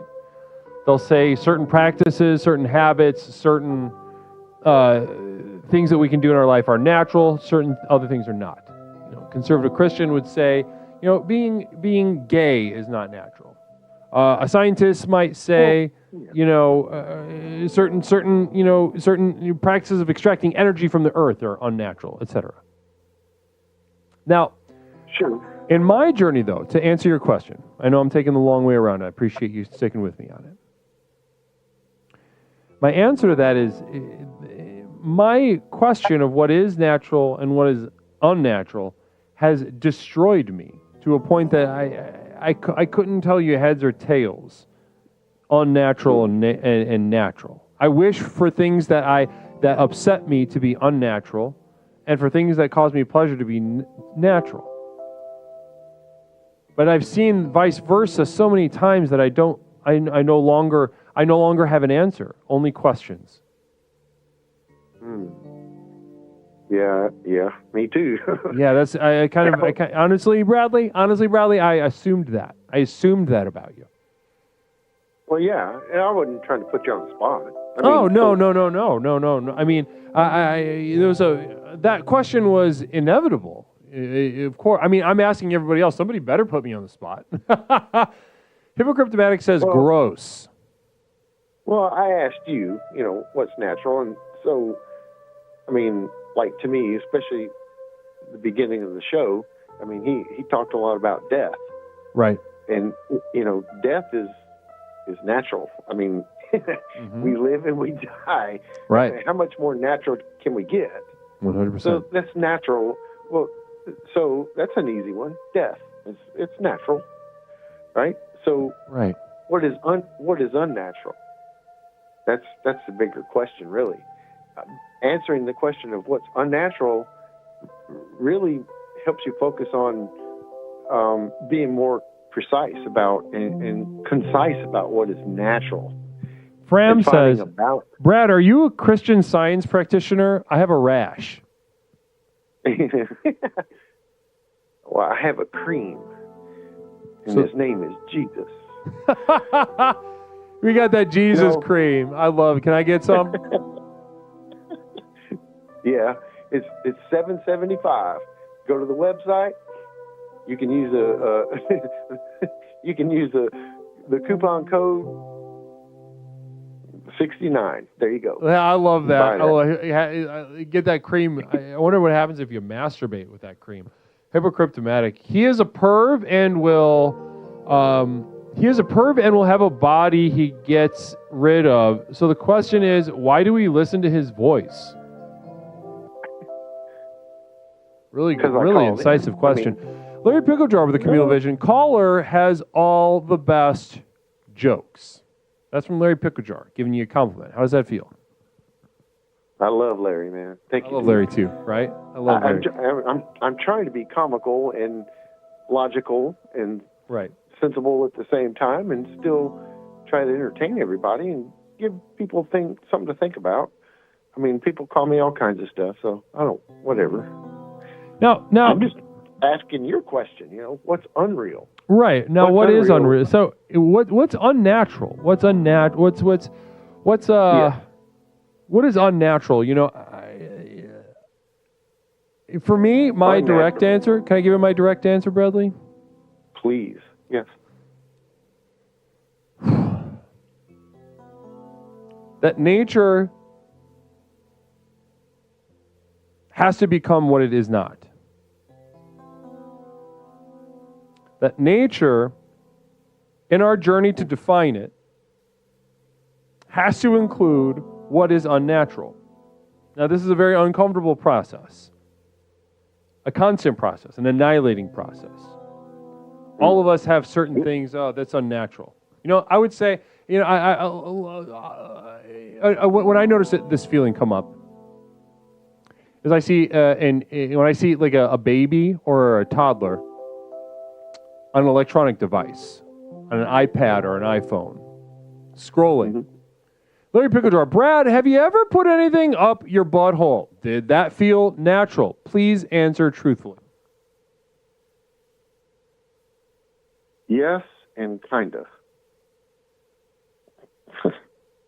Yes, and kind of. Thanks so much for your forthwith answer. Appreciate that. Care to elaborate at all, or do you just want to leave the mystery? No, no. I want to continue what you were saying. That was intriguing. So we're learning the program here. So You continue. So, as I was saying, pepperoncini, I find dark, crackling energy coming from a midnight purple obelisk to be unnatural. Whoa.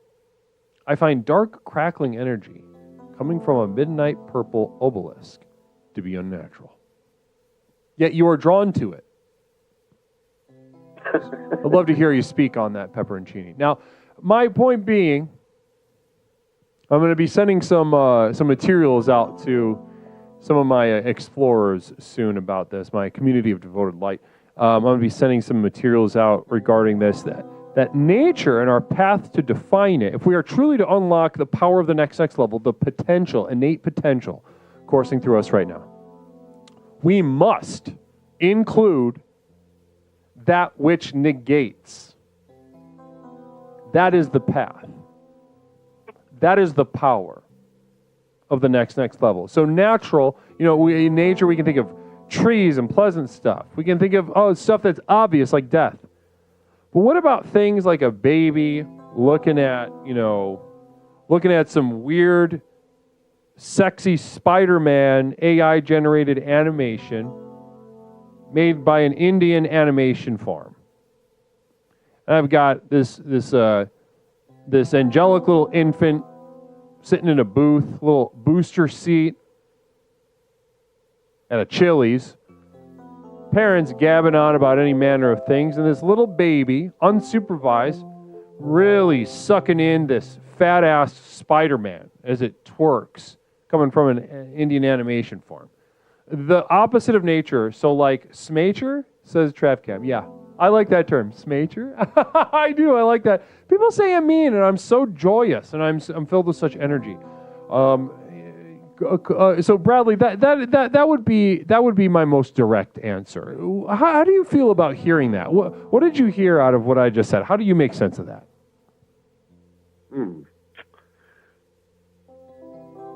So, an innocent child being subjected to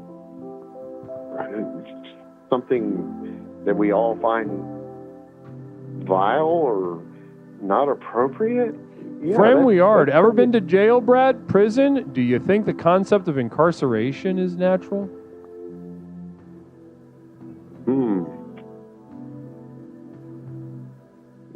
Yeah.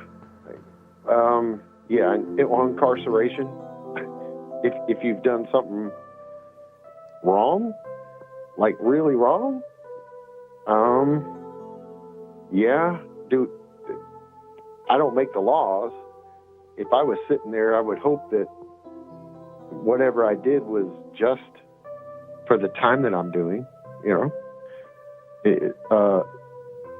being a dumbass parent and let your kid watching something that they shouldn't be watching in a restaurant on the phone is unnatural, but it's wrong, but it shouldn't be punished for 35 years, 25 years.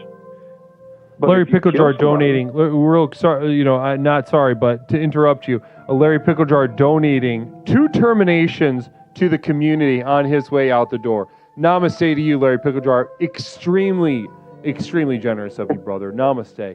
And everyone, I'm just looking for the word terminate. So you let me know whenever you feel the need. But anyway, back to our conversation.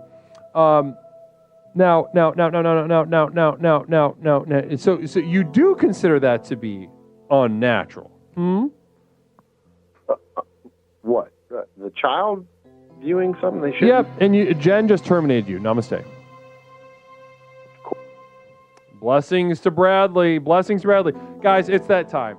I could speak to Bradley all night about any. You pick a topic, me and Bradley are going to chop it up. Nature, a very thoughtful, deliberate, genuine soul, and a treat to have in a recent, quickly ascending member of the program Explorations, and a treat to have in the community, an absolute asset. Bradley, thanks so much for joining us and being so generous with yourself tonight on that call. If people say I'm mean, what are you talking about? I'm a joy. I'm filled with joy. I'm filled with passion. I'm here to give you the basic tools that you need to get to the next level. I don't understand what could be more generous and joyful than that. But guys, I have to pee so bad. I'm going to urinate. and I'm going to enjoy that. And in the meantime, though, guys, stick around. I'm going to give you a couple details about my inner circle, my community of devoted light at patreon.com, where I host my library of exclusive materials. I send out physical postcards. Guys, I need to send you these materials, okay? Here's a couple details in just a moment, but also allow this little break, reset your energy for the second half of our program tonight. Namaste, guys. We'll be back in just a moment. Blessings.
Explorations with Leslie Tanner.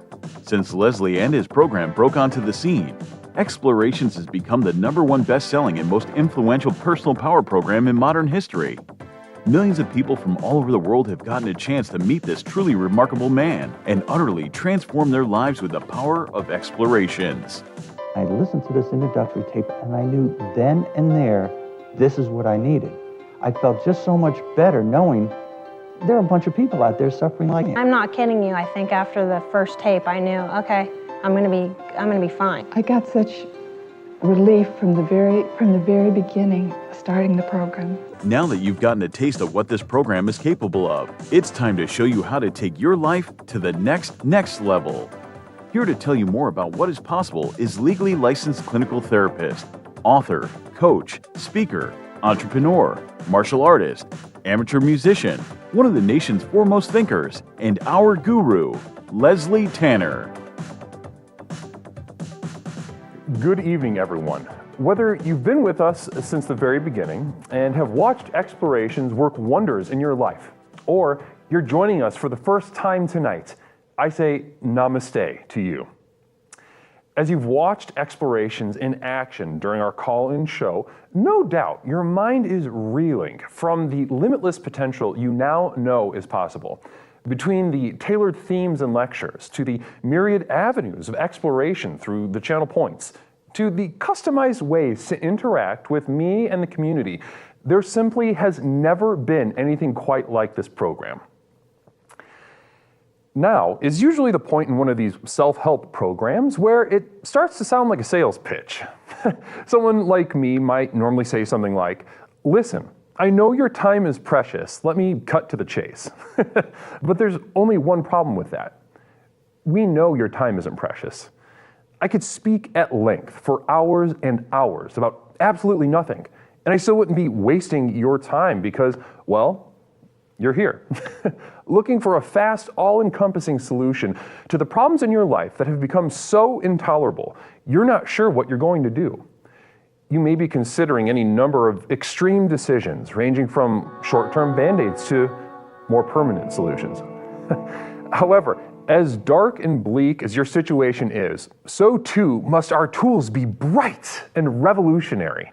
So whether you're tired and looking for more energy and enthusiasm for life, or maybe you're lonely and isolated but want better relationships, let me tell you that for these things and so much more, my breakthrough program of explorations to explore the universe and beyond really works.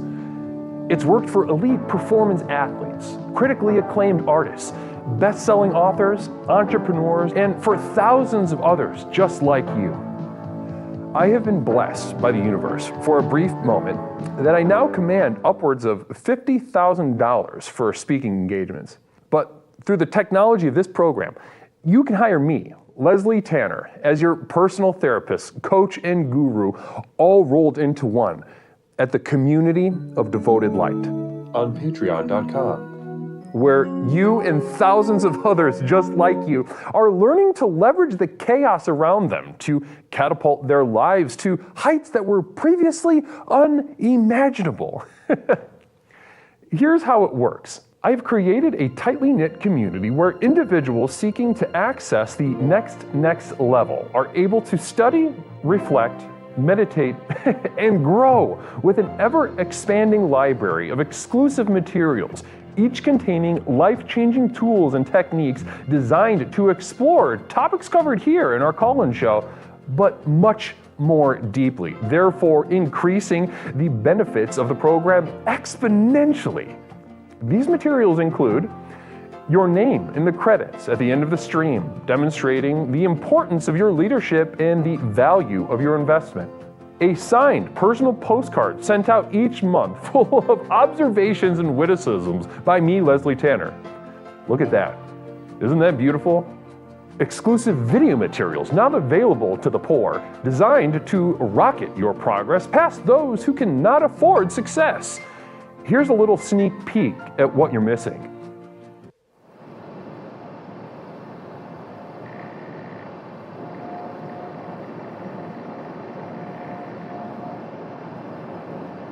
Oh, hi. I almost didn't see you there. It's Leslie Tanner, host of Explorations with Leslie Tanner. You might have noticed that it's nighttime. That's because I like to come outside and do some nighttime thinking. Downloads of all specially crafted music used in our productions here and elsewhere that have accompanied your journey thus far. Tracks such as New Beginnings, Psychic Romance, Reaching into Darkness, or The Skeptic's Gamble.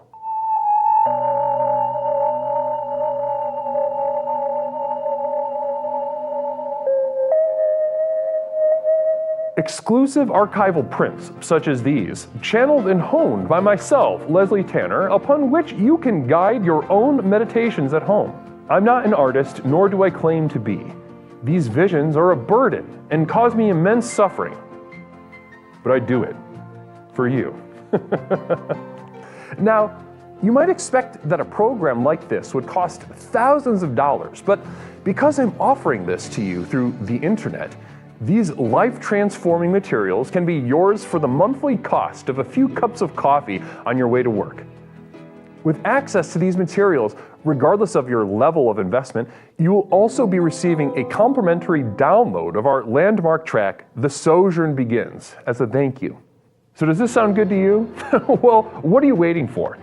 If you are ready to join the thousands of others who have already committed to the final journey to access the next level, simply type Final Journey into the chat and you will be guided with further instructions. One thing I can promise you is that however massive your problems are, however abject and humiliating your life has become, I have created something so simple yet so profound in this program, you'll be absolutely flabbergasted by the results. Now, let's get back to the program. Namaste. Namaste, my explorers. Welcome back to Explorations with Leslie Tanner. My name is Leslie Tanner, host of Explorations with Leslie Tanner, the program with which we explore the universe, both inside and out, to unlock and unleash the power coursing through our veins at this very moment. Now, that was a couple words about my community of devoted light at patreon.com, my inner circle, my most trusted explorers gather at the community of Devoted Light at patreon.com to explore a growing library of exclusive materials, videos, podcasts, music downloads, as well as The most valuable advice I give to my clients, especially under duress or experiencing crisis, is to try their best to act normal for as long as possible. And that's 100%. That's 100% accurate. And that should be the first thing any therapist tells anyone. You get a call up. You get a suicide hotline. I did that on a suicide hotline. I was the most respected member of that staff. They'd be like, I don't know, I'm freaking out. My boyfriend broke up with me. Oh, my parents died. Oh, I ran over a kid in the parking lot with my car. What do I do? I think I'm gonna just kill myself. It's like, well, first of all, you need to. Where are you? They'd be like, I'm at Burger King or something. Well, first of all, you better act fucking normal. First and foremost, you need to look inside of you, and you need to knuckle down. You need to start acting fucking normal. Because if you don't start acting normal, this is going to get a lot worse, a lot faster. And it's clarifying for them. It really grounds them. And it could be any manner of mental illness. I don't care if they're having a psychotic break, bipolar psychotic break. Yell at them. Tell them to act normal. Now, anyway, as I was saying, Community of Devoted Light. Guys, you too can join my inner circle. I'm going to be sending out some materials very shortly here for my Community of Devoted Light. Beautiful, beautiful materials. Postcard, a VHS tape to some of them. That's right. So on the $5 a month tier, we used to do a regular video. Those started getting more complicated. So we had to put a pause on those as the production sort of elongated and got more complex. So we're doing a podcast now, Podcast of Devoted Light. Beautiful episodes over there for you to enjoy and get some guidance from. But also we have, on the $25 a month tier, we used to do these prints. Now we're doing these VHS tapes. I'm sending out VHS tapes to my explorers, my true two-tub explorers. Blessings and namaste to you. Now, guys, in a moment, we're going to reopen the lines. Tonight, we are discussing nature. What is natural?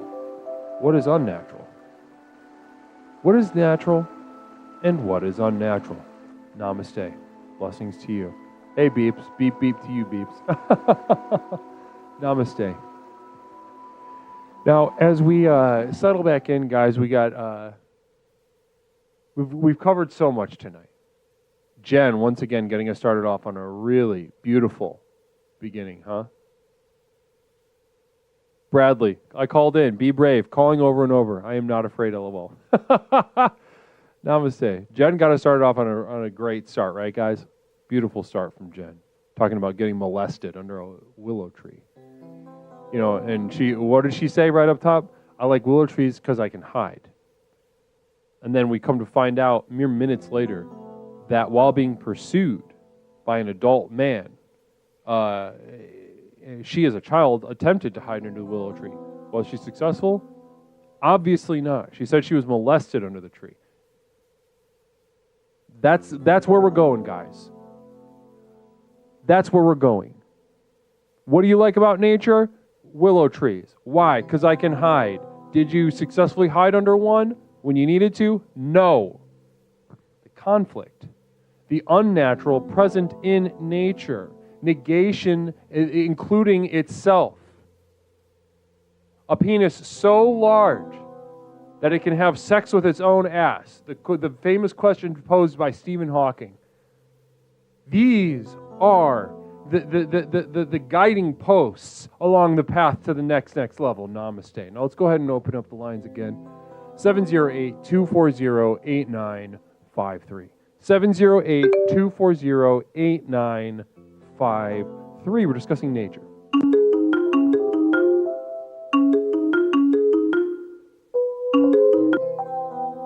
Caller, welcome to Explorations. Part of something. Quick quote. Going somewhere. There is no better drug on earth.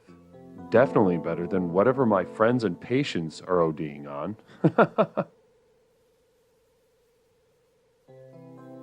Caller, welcome to Explorations with Leslie Tanner. My name is Leslie. What is something I can call you tonight? You can call me Pepperoncini. Pepperoncini. Namaste and welcome back to the program, Brother Pepper. How are you doing tonight? I'm doing okay. Beautiful. I was interested in this topic. How are you doing, Guru? Oh, I'm having a wonderful evening, a really fantastic evening, spending time with everyone, and honestly fostering a conversation that is, it's going crazier even than I thought it would.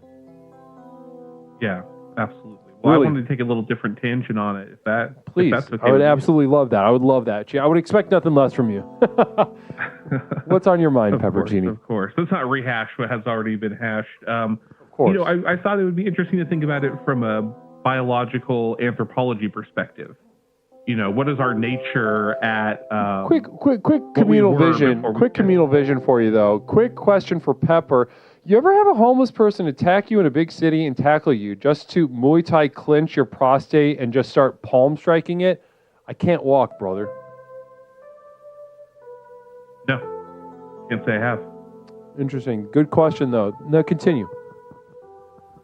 But, you know, this idea that we can study what we were when we were, you know, became civilized or at that point of evolution when we first kind of were what we were without all the pretext of society, and find out what's natural for us, what is most healthy, you know, based on what our diet evolving would be. And, you know, people think about, like, look at that and, like, look at, like, how long should we breastfeed children based on what was it like for, you know, early Homo sapien to do that. So I was thinking just, like, there's all these things we haven't figured out about those yet, right? They probably play with their shit. So, like, is playing with your shit and, like, cracking it open and seeing what's in there, is that natural and healthy and good? Just a thought. Interesting. Quick, listen, I can't wait to dive into that. That is a really pregnant stuff that you're giving us. Stone Monster 400 with a communal vision. Caller, do sex ghosts live in the woods? Do sex ghosts live in the woods? I feel like the woods are sexy, right? Like, find porno Certainly mags erotic. in there. Certainly there's a lot of eroticism there. Women would rather have sex with a bear in the woods from some Twitter threads I saw. Right, I remember that. I remember a couple years months ago. Would you rather have sex with a bear or with a man in the woods? And they all said, Yep. I'd rather get just ravaged by a bear, as I think the sentiment. Yeah, and so I think if there were ghosts are real, I can't be definitive. I just haven't seen one personally. But if they're real, I think that's where the sex ghosts would be. Yeah, so hopefully that gets you to where you need to be, Stone Monster. Good question, really good question. Now, Pepperoncini, I'm gonna go ahead and try to sum up what I heard from you just now, just to make sure I understand it. I just want to make sure I'm coming at you from a place of understanding, if that makes sense. Yeah. Okay. So what I heard from you is we're talking about, nature from a human and anthropological perspective. So, as you flesh that out, what I hear is, you're questioning this idea of nature that we have. We get to pick and choose, so to speak, that certain things we point to a long history of having done such things, and we consider that to be natural. But then other times we look back at those behaviors that lasted for a long time, and with a sense of enlightenment and confidence, we decide that they're unnatural. You use, for example, the behavior, the practice of perhaps a caveman shitting, having a bowel movement, and taking the log of feces, kind of opening it up and looking through it, rifling around a little bit, seeing what's inside of it. And from this point, you question, then is that natural? And if that is natural, what does that mean for us? Am I hearing you right? Is this where you're coming from? Of course, Guru, you've got it right on the money. Well, Nendi knew with a communal vision. On this same token, Mr. Pepperoncini, shouldn't our buttholes be more energy efficient by now? More energy efficient than when we first became a thing? I don't think so. I feel like my understanding is the scale of time is really long for that sort of thing. And, human civilization has developed so rapidly from when we were just kind of essentially apes playing with our own shit. It hasn't been that long. Hasn't been that long. So you think that evolution is a different question? Right. Yeah, that would be like evolutionarily, our butts would become more efficient. I could see that over like a long arc of our existence. But what would a more efficient, as Nindy New put it, Sociopathogen, thank you so much for those bits, by the way, brother. Namaste. Lead Belly Luffy. Namaste to you and welcome to the program. Namaste. Now, interesting. Also, somebody pointed out Meowdlin followed us a little short while ago. Namaste to Meowdlin. I don't know if you're still in chat, but welcome to Explorations. Namaste. It's wonderful to have your presence here in the chat. I can feel the warmth and clarity that you brought, and it's not a small amount. Phil Z74, Pepperoncini, one of my favorite. Oh my God, we've got a Jazz Express. I'm gonna. Do you want to go on hold? You want to stay live? No, I'll go on hold. Can you give me a little smoke on the water during this Jazz Express? Can I make a request? Oh, you know it, brother.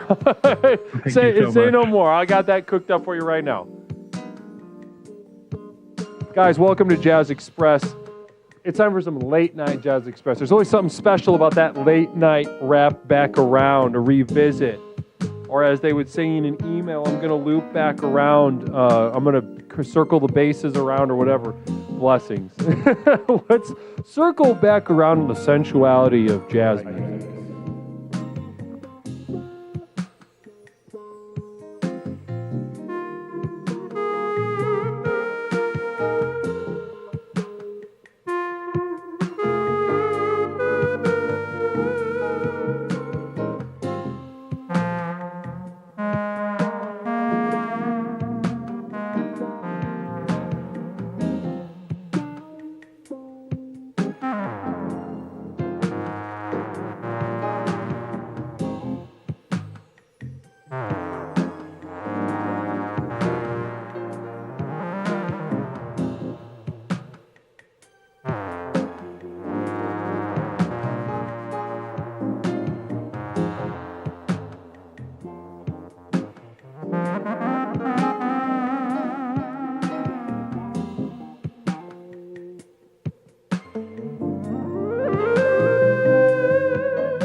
Namaste, Ellie Benelli nailed it. Say you nailed it, Guru. Blessings to you, Ellie. What a wonderful presence once again you have brought to us here all night, studiously attending a really beautiful exploration tonight. Great to have you. Great to feel your presence, Ellie. Well, as always, and thank you for those generous bits. Nindy New, 17 bits, extremely generous. Phil Z setting us off, though, and it's important to look at what set this off. Phil Z, Pepperoncini, one of my favorite ways to bond with nature growing up was to go on a hike in the woods and hide pornos and Victoria's Secret catalogs. What ways do you bond with nature? Now, that'll be a fun little question when we get back to the call. Blessings.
Namaste. Fram, do you have to have a rock hard cock to play jazz, or is that just a myth? Not a myth. Every single person you've heard, every live recording, every studio session, even the producers have to be fully erect in order to do it. And that's a gift. That's an edict gifted to us by Joseph Smith. By Joseph Smith said, rule number 1, you have to be fully engorged. Fully engorged. You cannot do this with a flaccid penis or dry, terse, vaginal lips. Namaste. Duncan did it. This jazz me want to dance too close to people on the subway. Namaste, brother. Blessings to you. Smooth like butter beer. Namaste, guys. Wow. What a treat. What a treat. What a treat. Terse vaginal labia. A no-no. Now, if I would have made jazz, I would have said yes to that. But caller, welcome back. Are you still there? I'm still here. Okay, now, real quick, there was a communal vision for you that set off that whole jazz business that I wanted to circle back on. Phil Z posed the question, Pepperoncini, one of my favorite ways to bond with nature growing up was to go on a hike in the woods and hide pornos and Victoria's Secret catalogs. What ways do you bond with nature? Fuck a hole in the ground. What was that? Fuck a hole in the ground. You fuck a hole in the ground. Am I hearing you?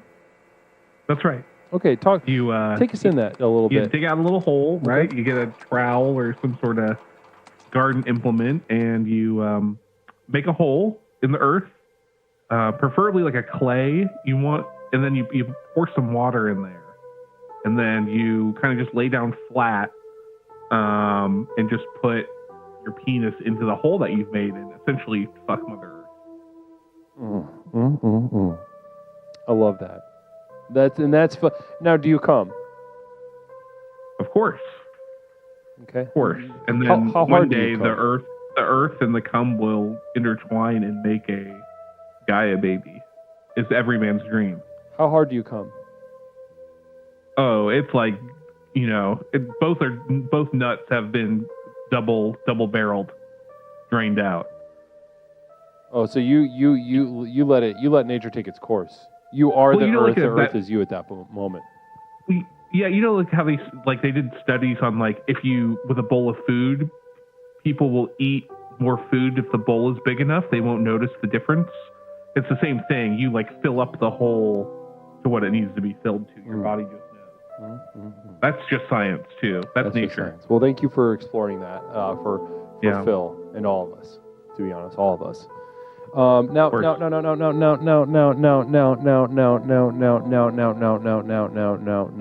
let's get back to our discussion from before. Let's pick up right where we left off. We cut you off right in the middle of a chunk of what was it that we were talking about? First of all, great rendition of "Smoke on the Water." Thank you so much for honoring that. Of course. That request. Of course. So fun. But we were talking about, people are like, oh, the paleo diet, it's healthy because it's what we were at that era, the Paleolithic era, where cavemen diet would be, what our bodies are used to and what they would be best to give you homeostasis. Right. And I'm thinking, right, if that's true, then also in nature at that age, we were smearing other cavemen's faces off on tree bark, right? True. Just primal rage, smashing and killing other humans. But where are people saying that we should be doing that for our health? So in a very Leslian kind of exploratory style, if I may, the question of what is natural and what is unnatural, what you have is more questions. You have upset. You have a lack of settlement, a lack of resolution. Nindi knew with a communal vision. Thanks so much, Nindi. Namaste. So no oats and grains, but yes to banging abandoned anthills and splooging. Yeah, I do believe that the Paleolithic, the caveman fucked a hole in the earth when he couldn't find a woman to nut into. They were not smart enough to have figured out the hand method at that time. Is my understanding. They could have digitally meaning their fingers. They could have manipulated their penis to the point of ejaculation. Is what I'm hearing. Right. I think some genius caveman came up with that, and it was kind of passed through oral history. That's a part of civilization, is jacking off. Before that, you would now we have the tools to make our own hole.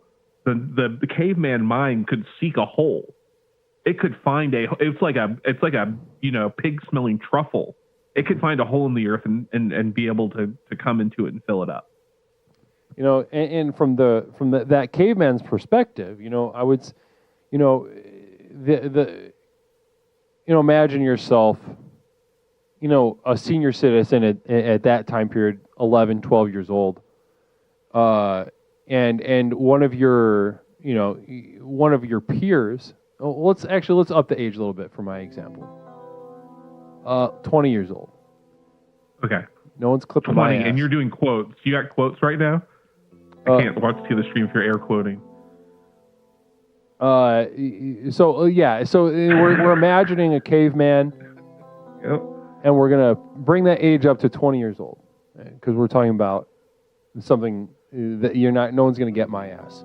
The haters and the jackals and the rapists trying to destroy this program aren't gonna get my ass. No. I've been around the block too many times. But so anyway, we have this firmly adult man. They do their practice of fucking holes in the ground, because that's how cavemen did it. But I imagine that person who said, no, they showed everyone, hey, you can use your hand. I'll bet that hit them like the iPhone, to be honest. Yeah, and it's become an addiction now. Well, the nipple bottom because really. If you think Well, the nipple bottom had a really interesting communal vision just now I wanted to share with you. What about not holes in trees? Are those fair game? Yeah, maybe for the cavemen that lived in the forest. Again, it was sexy, right? So the forest is sexy. And I've seen trees that look like they have tits. And you come onto those too, Yeah, so the knots could be tits. The knots in the trees could be butt cheeks. Exactly. They woodpecker holes. What was that?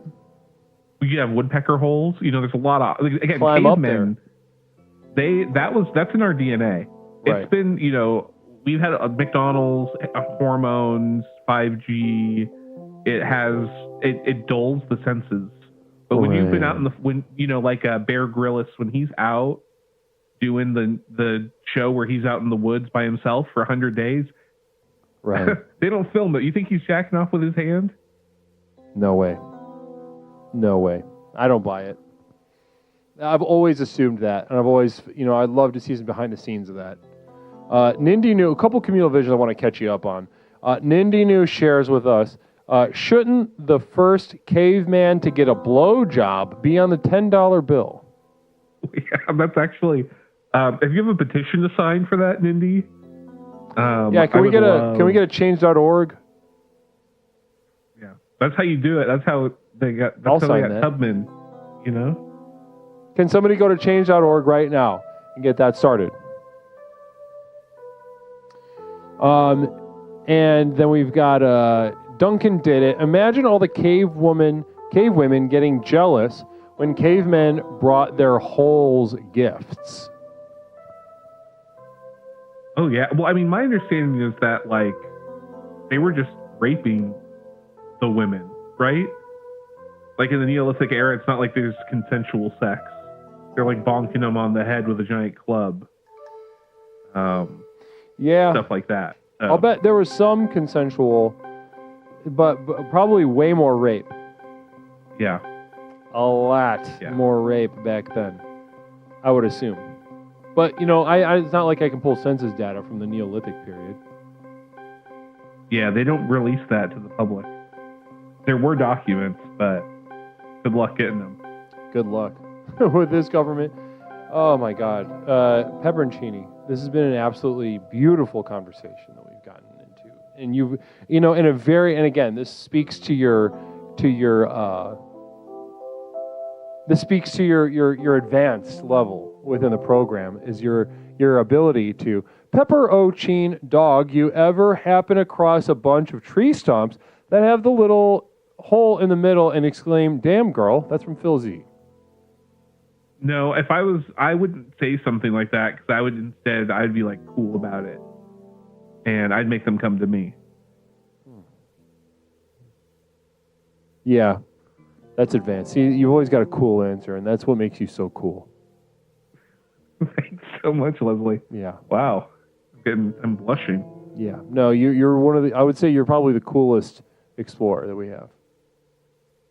Oh wow. Okay. Well, if people want to call me Cool Pepperoncini from now on, Cool Pepperoncini. I'm not gonna. Cool Pepperoncini. I'll bet that's gonna ruffle some feathers tonight. Cool Pepperoncini. Communal vision coming in from Duncan Did It. Whole or woman? Simple question. Whole or woman? I think that could be a whole topic. I know. That's a whole exploration. Because I right think there. of it, like, divisive topic, but also a million emotional angles on that. Yeah, you can come at that just the definitional battle that you're having there is going to be amazing. Is it like whole or woman? Like you'd rather have a whole or a woman, or is a woman or just a whole? There's a lot to explore. Right. And in our base, where are we at? Oh, wow. There's so much humanity in that, and it's kind of overwhelming to even think about. Crossed with a communal vision, was the ground hole fat? And there it is. That just tops it. And that's it. I don't Namaste. think we can get any further. Cool Pepperoncini, thanks so much for calling in. Thank you, Guru. Namaste. Good night.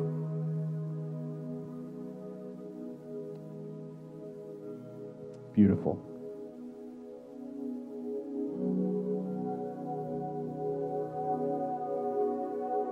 Seven zero eight 240-8953. 708-240-8953.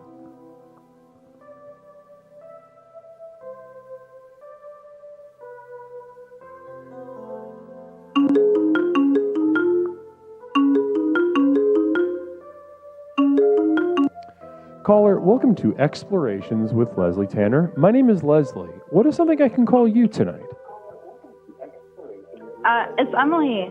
Emily, welcome back to the program, Emily. How are we doing tonight? I'm okay. Okay, we're just doing okay. A little exasperated, I hear in your voice.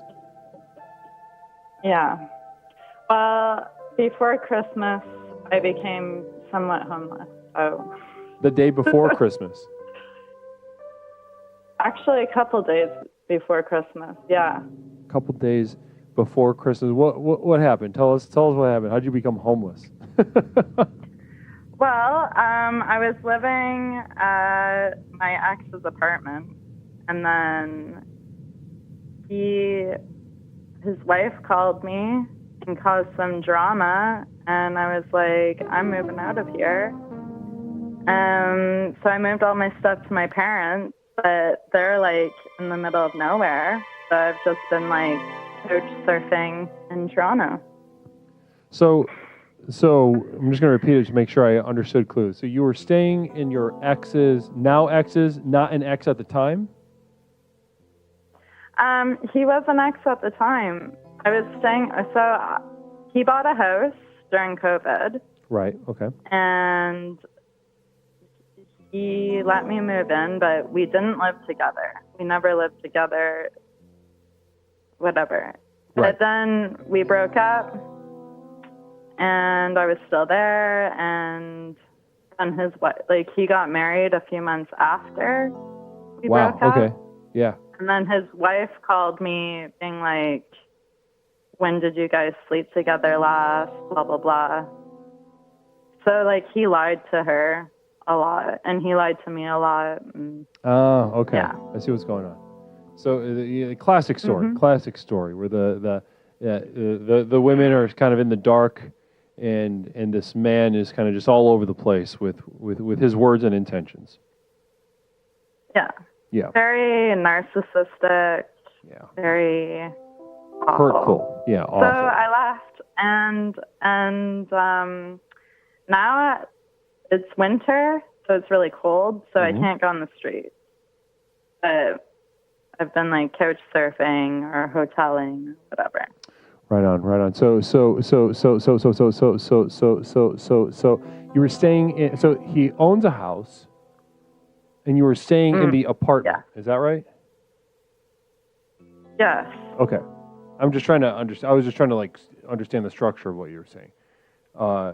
And so, and the wife. So, this wife situation. Do you feel? Are you kind of like fuck you to this wife, or do you like no?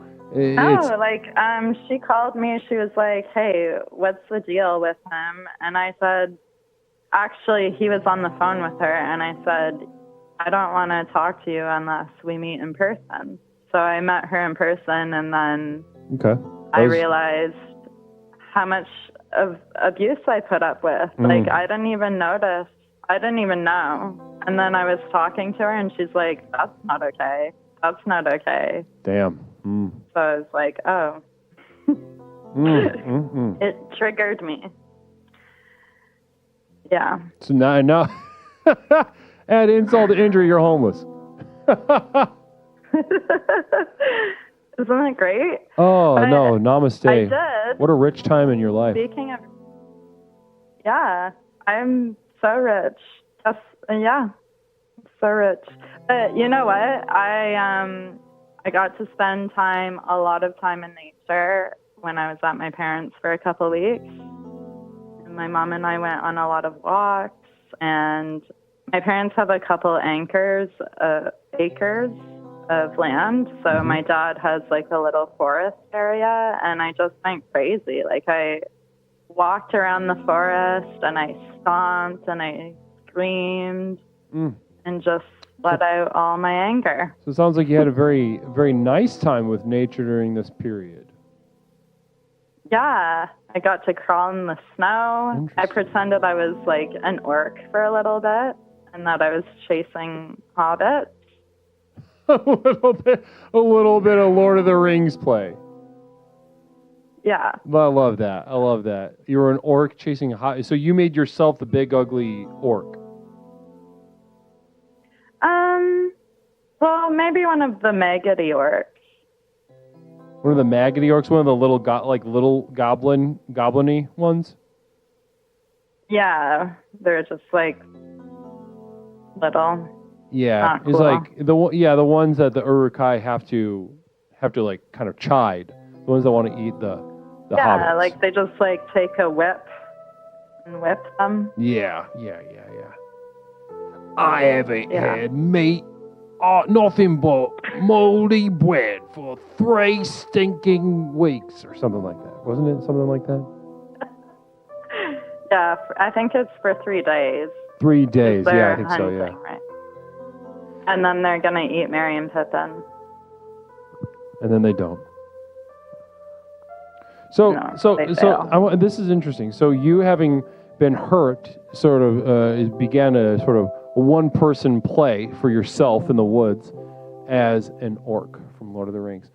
Meat's back on the menu, boys, says Pepperoncini. What kind of meat? Well, I guess orc meat in the movie, when he says that, there's an orc. He does, because the Uruk-hai has to kill the orc, right? Yeah. Right. Right? But what kind of meat? Yeah, that what kind of meat would happened, you want back on the menu? Like, what was pepperoncini? What meat was he referring to? What meat? Chain, what meat?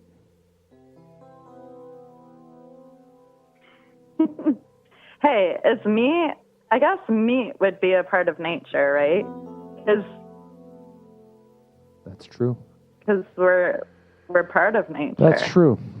Now, how did it feel to be an orc in that moment?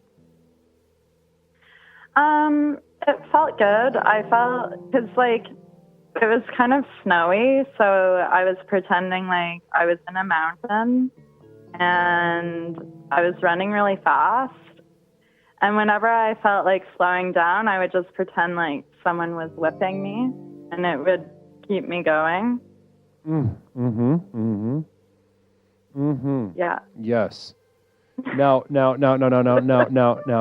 you being whipped. But also, I would say, arguably, that, one thing about the orcs is that no one can deny this. They are simply more powerful than the hobbits. You think so? We are told But they this. can just scoop up a hobbit. Exactly. And we're told this story about these very special hobbits, right? The ones that go on these adventures, the two hobbits, basically, they go on adventures and kind of just dive, really kind of Mr. Magoo their asses through Middle Earth. But honestly, if two orcs showed up to Bilbo's birthday party, it's over before it fucking started. What do you think they would do at Bilbo's party? Anything that nature would allow them to do. I would say, any manner of hideous behaviors. I think they'd be killing, they'd be pillaging, they'd be raping, they'd be doing all manner of the orcs. What do you see the orcs as sexually deviant? Because Tolkien. I don't know, because Tolkien was very religious, so he didn't put a lot of sexual innuendos in his stuff. Right. But do you feel? I don't know if they would. I guess, in war, people get raped, so. Well, I'm also, or let's just. I think if we put sexuality, if we look for sexual themes in the book, I think we find that in Arwen's vision of her child. Clearly, they had to probably have sex, I'd imagine. I'm not actually familiar with how elves reproduce. Do they? Is it through coitus? They might lay eggs. They might lay eggs. I don't know. They might lay eggs. They might just breathe on each other and lay eggs. And what a isn't Christian it weird idea. that Aragon is he's 1,200 years younger than Arwen? Right. So it's kind of grooming. pedo of Arwen. Yeah. Yeah. So he even if he was even though he was 80 something, it feels like she groomed him. she groomed. Unfortunate. Arwen groomed Aragorn, and you know who else I was thinking about? Jenny groomed Forrest. Jenny groomed Forrest. Mm-hmm. Oh. Yeah, poor Forrest. Really. Well, I mean, he came out on top. He didn't die of AIDS or whatever she had, right? But. Yeah, but it's wild. She had his kid and then ran away and. Right. And then died.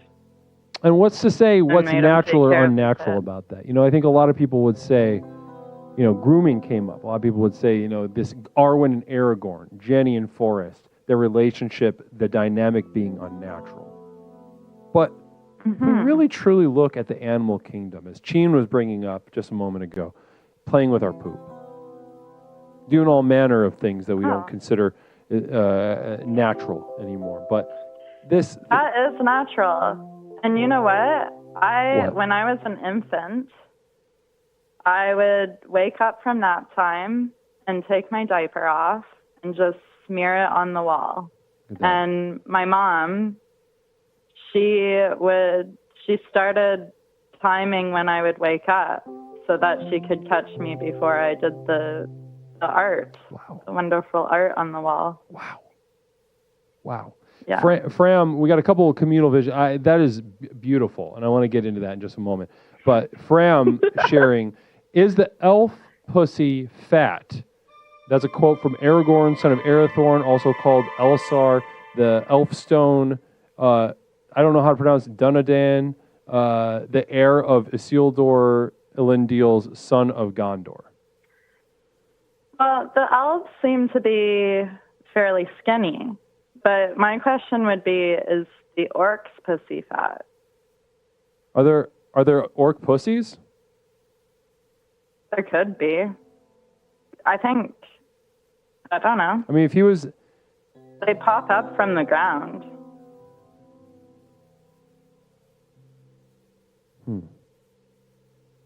right? Yeah. Like they come out of these mud sacks. Honestly, a big lesbian They might urukai have would be vaginas. scarier.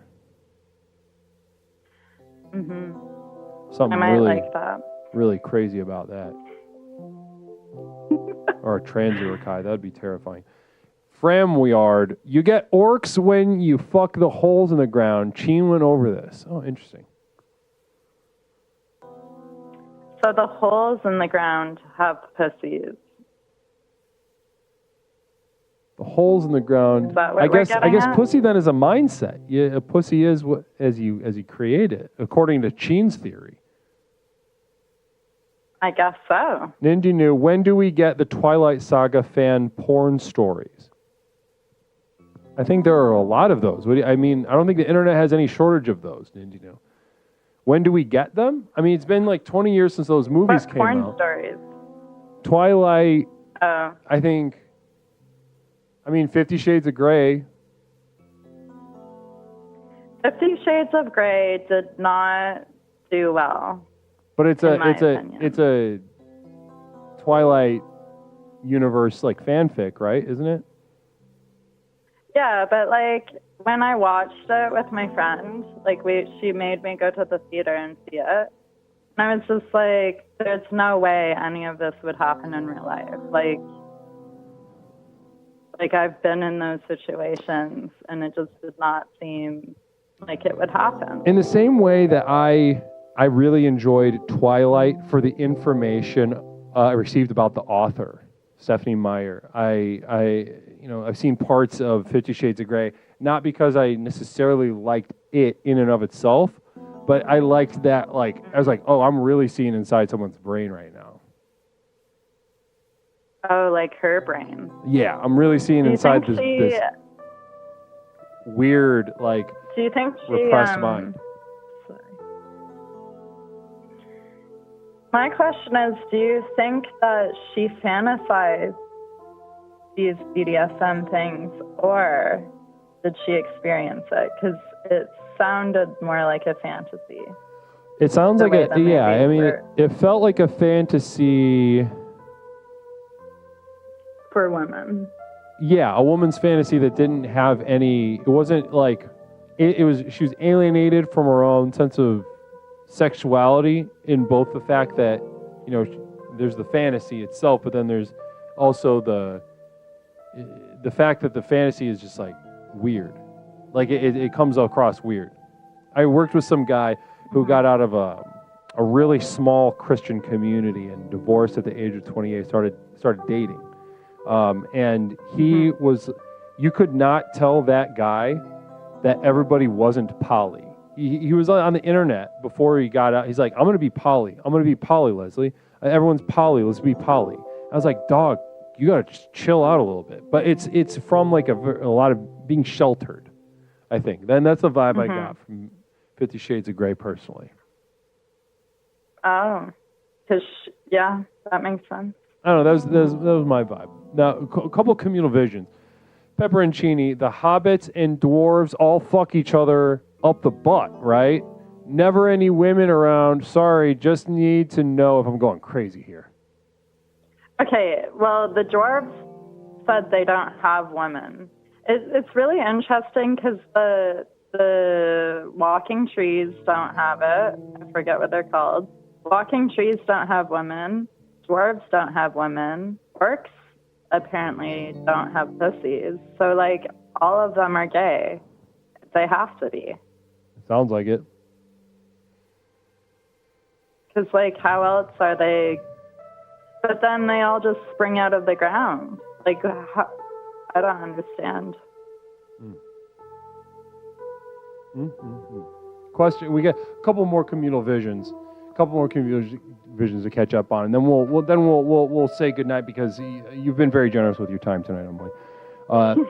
Phil Z says, Emmylicious, if orcs were into quote poo play, would you be willing to recreate your infancy and smear poop on them? If they were into it, maybe. I don't know. Okay, well, that's good enough for me. Pepperoncini said he had a communal vision maybe about 6 minutes ago, saying Milo groomed Otis. Did you feel that in the movie? Who is Milo and who is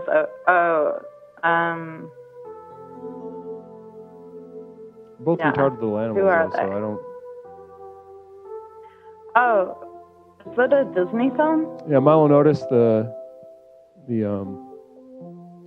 think it's the dog and the cat. Right, Trav Cam, There's who one has with the- who has more dick per ounce, dwarves or elves? Who has more dick per ounce? Elves canonically, I would imagine. I'm pretty sure canonically. Somebody double check this for me. Have a very long, skinny penis. So I'm gonna go with dwarves. Who are the people that have the olifants? Who are they? Oh, I think they would have the biggest penises. Interesting.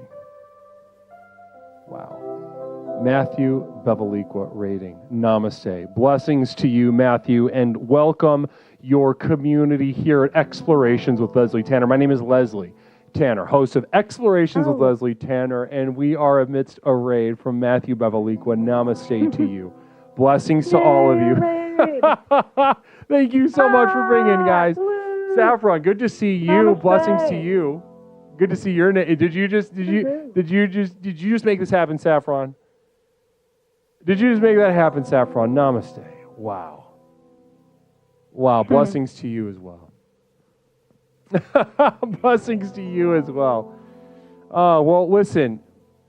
You know, I think we raised some questions. We explored quite a bit. I don't think we arrived at any answers other than that, you know, your life got bad over the holidays and just kept getting worse. And that's where we are. And I really... You know, my life has just been getting worse and worse. I don't know. This year it's gonna get better, because last year it was just downfall upon downfall, and this year it's just gonna go up. You know, often I encourage explorers to compare ourselves to people that are less successful, less intelligent, less talented in order to feel good about themselves and their lives. And that is exactly true, though, with past versions of yourself. You look at 2024 Emily, what a loser, getting their shit rocked every fucking day, week, month of the year, only for it to get even worse. So yeah, 2025 Emily, maybe we're looking at, odds are, we're looking at a little bit of a come up. Of course, everything can get worse, but it would have to be really special for things to get worse from here. We'll see. Like, I'm not a drug addict. I was a sex addict, but I'm 8 months sex free. So Namaste. That's a start. Yeah. Well, listen. So, I'm getting there. Good luck. Good luck with the homelessness, the sex addiction, the past abuse history. I'm sure there's plenty to work on, and I'm already very excited to work on all those things with you into the future.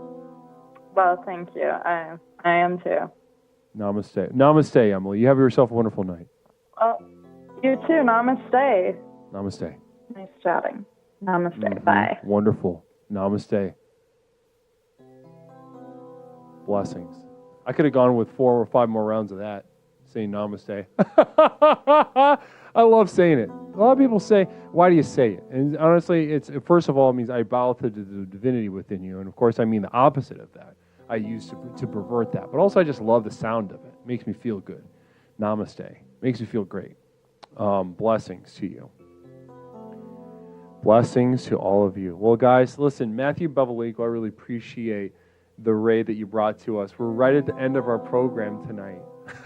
We are. I know you caught us right at the end of Explorations with Leslie Tanner. But guys, good news. I've got tremendous news. If you didn't get enough of Explorations tonight, we're going to be back tomorrow night with a raw, down and dirty Explorations with Leslie Tanner. Tonight, we explored nature with special guest Civic TV 83. And tomorrow night, we'll be booting up the system, exploring the universe both inside and out, under the theme, only questions, no answers. Questions only, no answers.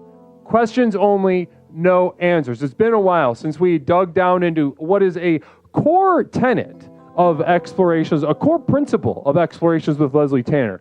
We question, the second step, we question the universe, both inside and out, to unleash the power within. We do not question to refine our understanding. We do not question to look for objective, verifiable facts. We question to destroy. Therefore, when we find an answer, we destroy it. We dissect it. We plunder it. We smash it to a million pieces with more and more questions. That is one of the great principles and powers of explorations with Leslie Tanner. So tomorrow, it is questions only, no answers. Tomorrow night at 8 p.m. Central Time. Blessings to you.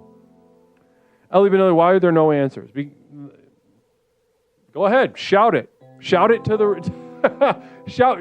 That's a question for God, and a valid question for God. And you let me know what he says to you. You let me know what he says to you. Because I got some problems with that son of a bitch. Namaste. P.O. Box 47621, Chicago, Illinois, 60647. Send me some mail, postcard. I love getting little letters, little postcards, little packages sometimes even from you guys. I love it. I absolutely love it. I love opening it on air. Underhill, namaste to you. Blessings and welcome to the program. Blessings also to Great Cornholio, Jaybur 007 in Underhill. Namaste to you guys. Great to have you. It's great to have you. What a wonderful exploration we've had tonight. I really appreciate everyone being here. Fantastic. I'm going to look up somebody to raid real quick. Also, guys, if you're interested in getting some exclusive materials, videos, podcasts, etc., go ahead and join my community of devoted light. Type ! Final Journey into the chat right now to begin your final journey and enter my community of devoted light at patreon.com. I'm looking for somebody to raid. Who should we raid? Oh, is Toaster streaming? Oh, yep. Yes, he is. And he's a copycat. He's copying Mish. Yeah, we're taking it to Toaster tonight, guys. We're taking it to frickin' Toaster tonight. You're about to find... Oh, who's Toaster, 13th Juggalo? You're about to find out. Also, you know. But also, we're about to find out. No, not Toter. That's not right. Not Toter. Let's send some warm namastes to Toter. God damn it, you're right. It's What's Up Catsup.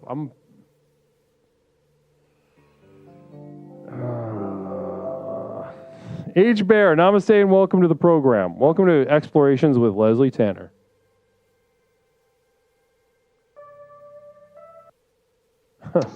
Blessings to you. Well, guys, namaste, warm namastes. Mikey, namaste to you over at YouTube. Bradley, Underhill, all my YouTubers, blessings and namaste to you. We'll be back tomorrow night at 8, exploring no answer, only questions, no answers. Something along those lines. You guys know the principle. We're drilling down again. It's going to be really exciting. You're going to be there sharply, 8 p.m. tomorrow night. Saturday, we're also going to probably do a vibrations.